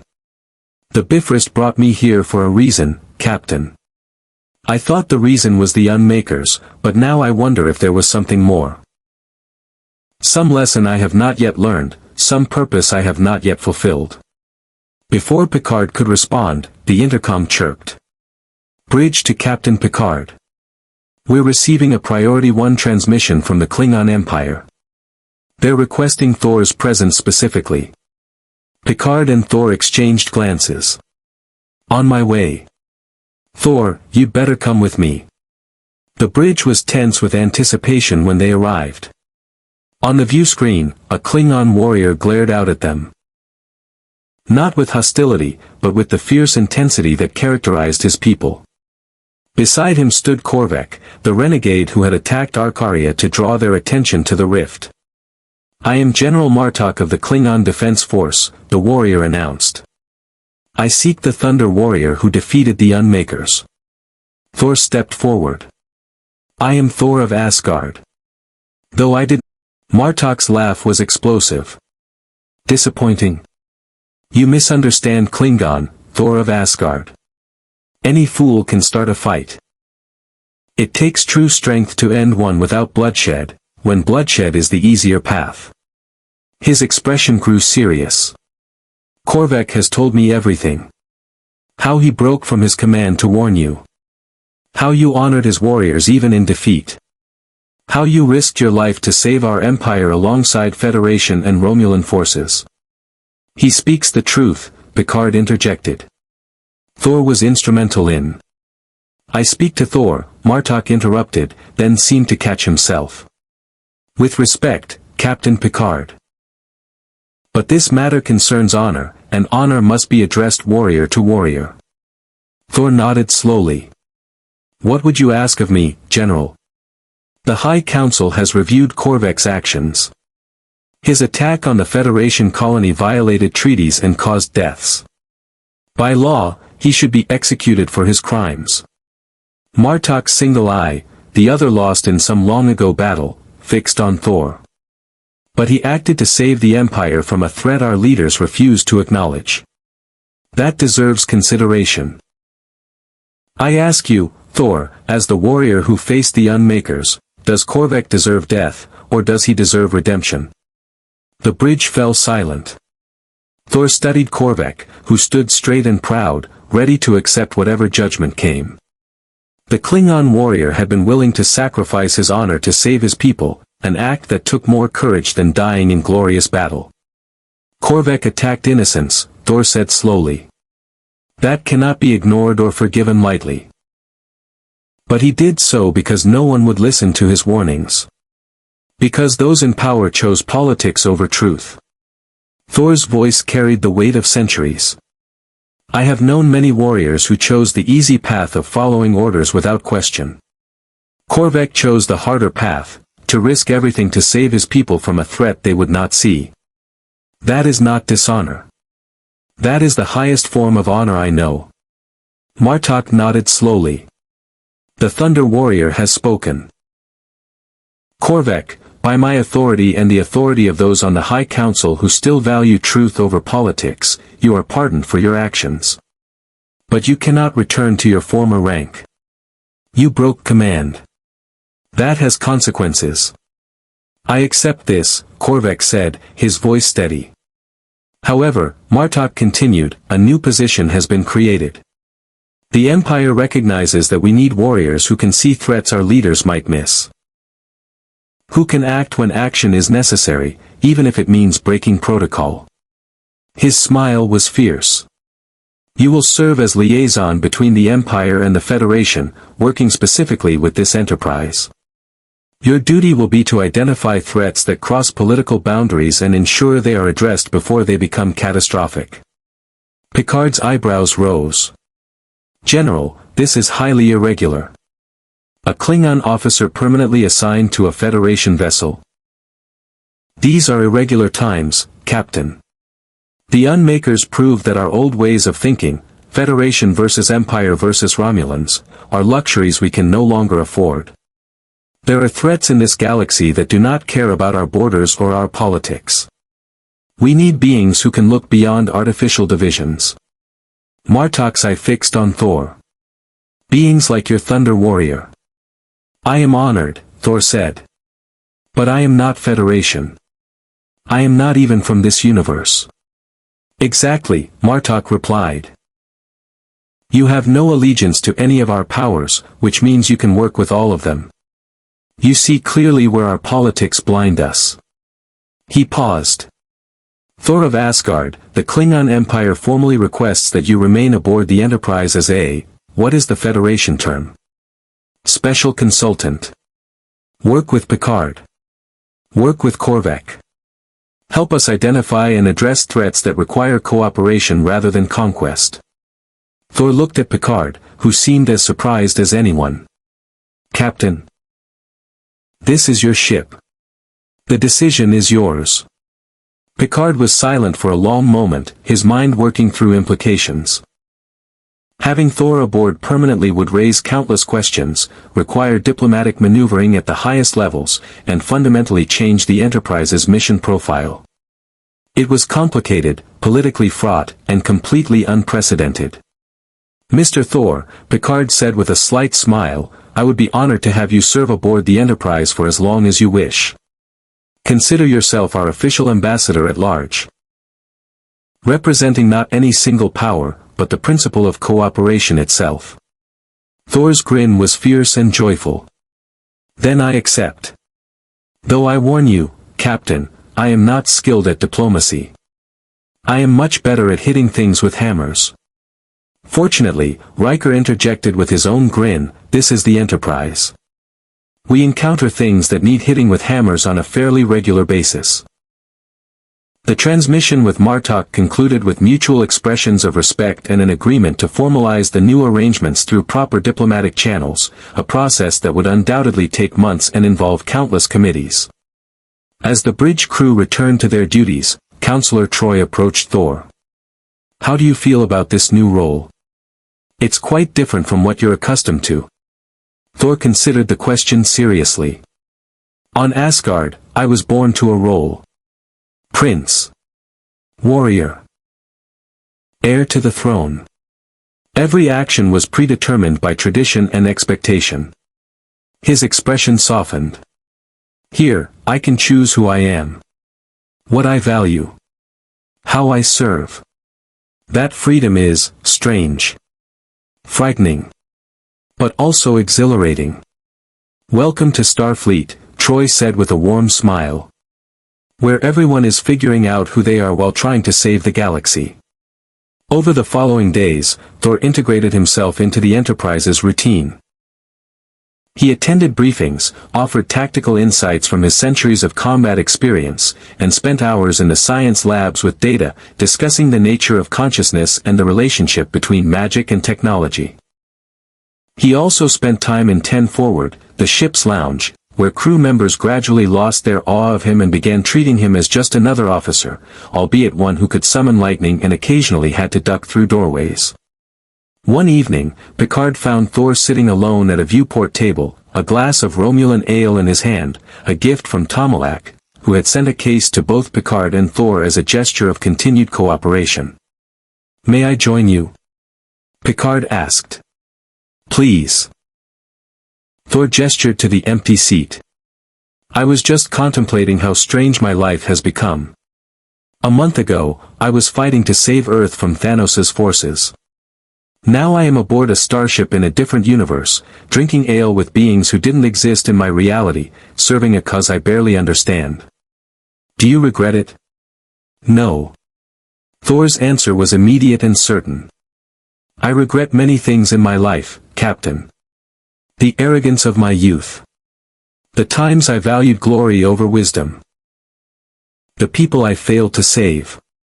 But this? This is an adventure beyond anything I imagined. A chance to be more than I was, to learn from beings who see the universe differently than us Guardians ever could. Picard raised his glass. To new beginnings, then. And to the strange paths that lead us to where we need to be. To new beginnings, Thor echoed, clinking his glass against Picard's. They sat in comfortable silence, watching the stars stream past.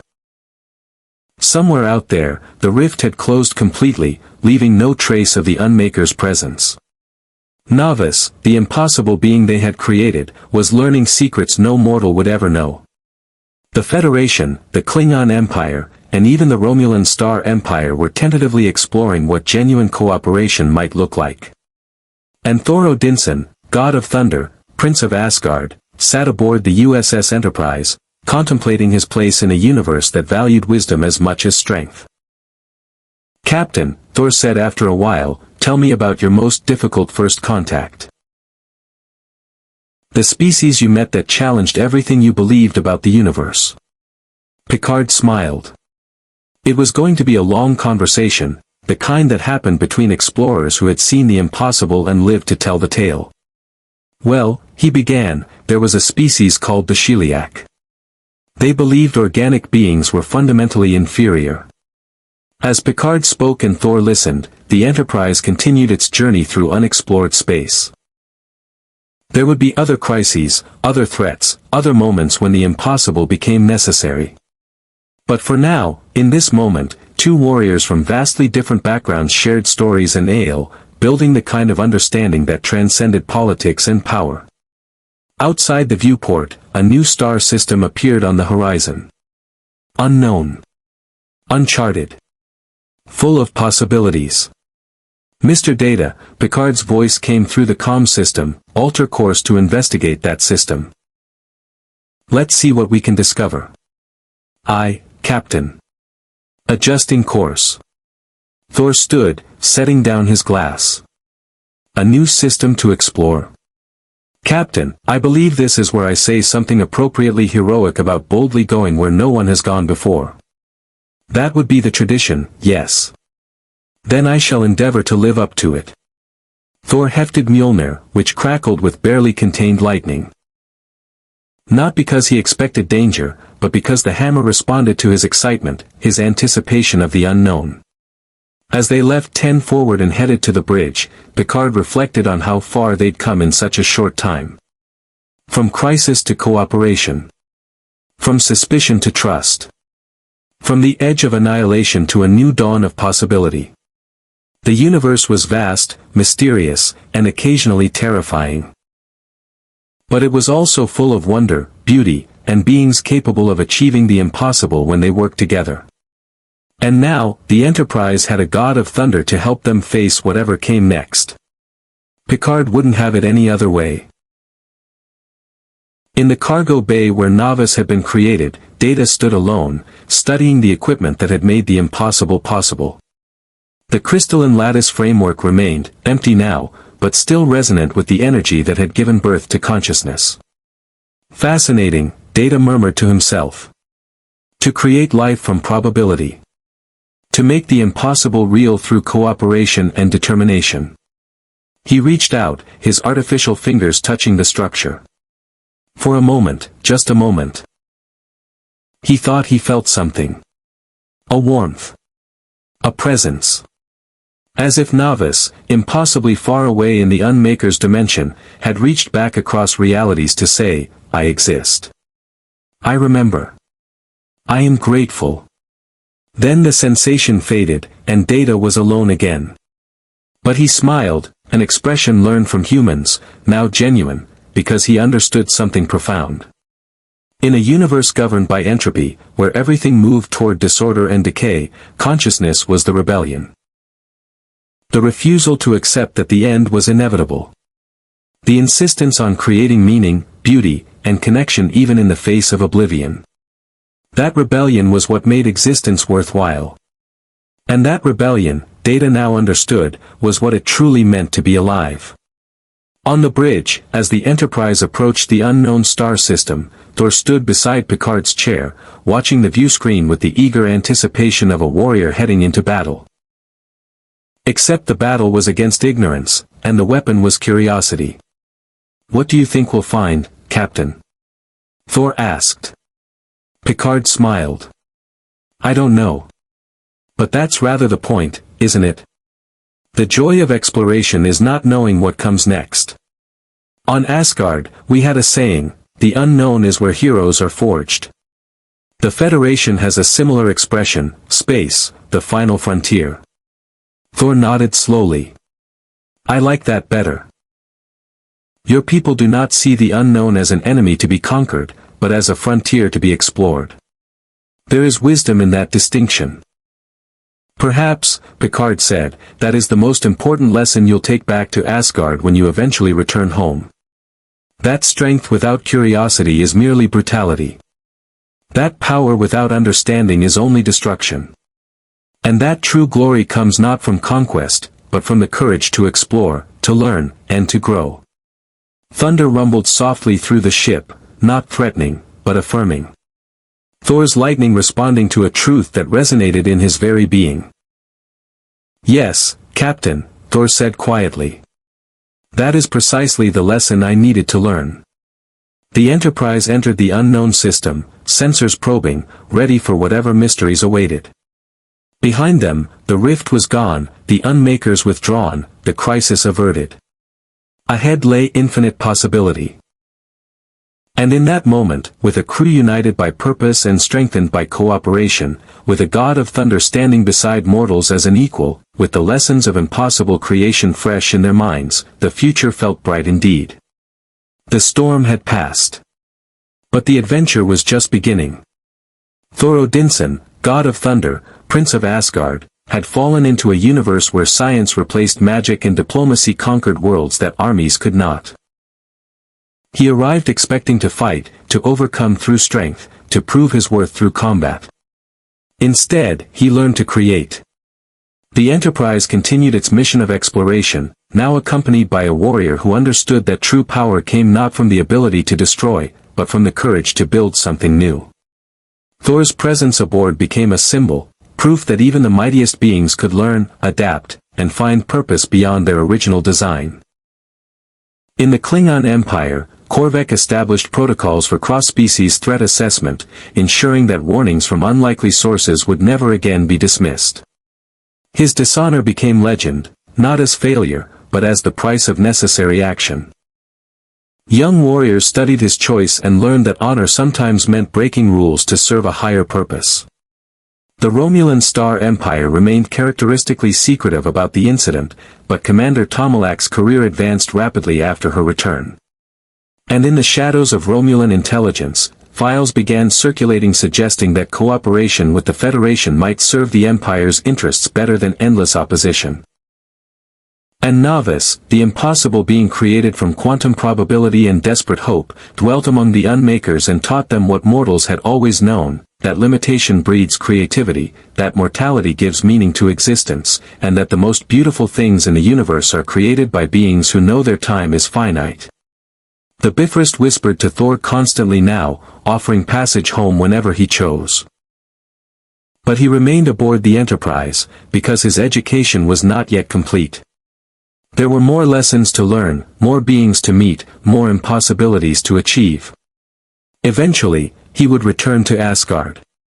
He would bring with him wisdom earned not through conquest but through cooperation. He would teach his people that strength alone was not enough, that true glory came from protecting rather than dominating, from creating rather than destroying. But that day lay in the future. For now, Thor stood on the bridge of the USS Enterprise, hammer in hand, watching new worlds appear on the viewscreen, and marveled at how far he had come from the arrogant prince who had once believed power was the answer to every question.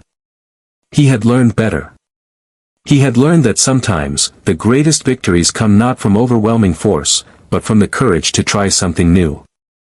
To cooperate with former enemies. To create the impossible. To stand before oblivion and say, "Not today. Not while consciousness still burns bright." That defiance, that beautiful, stubborn refusal to accept limitations, was the true power that moved universes. And Thor was honored to serve alongside beings who embodied it. Live long and prosper. More stories await.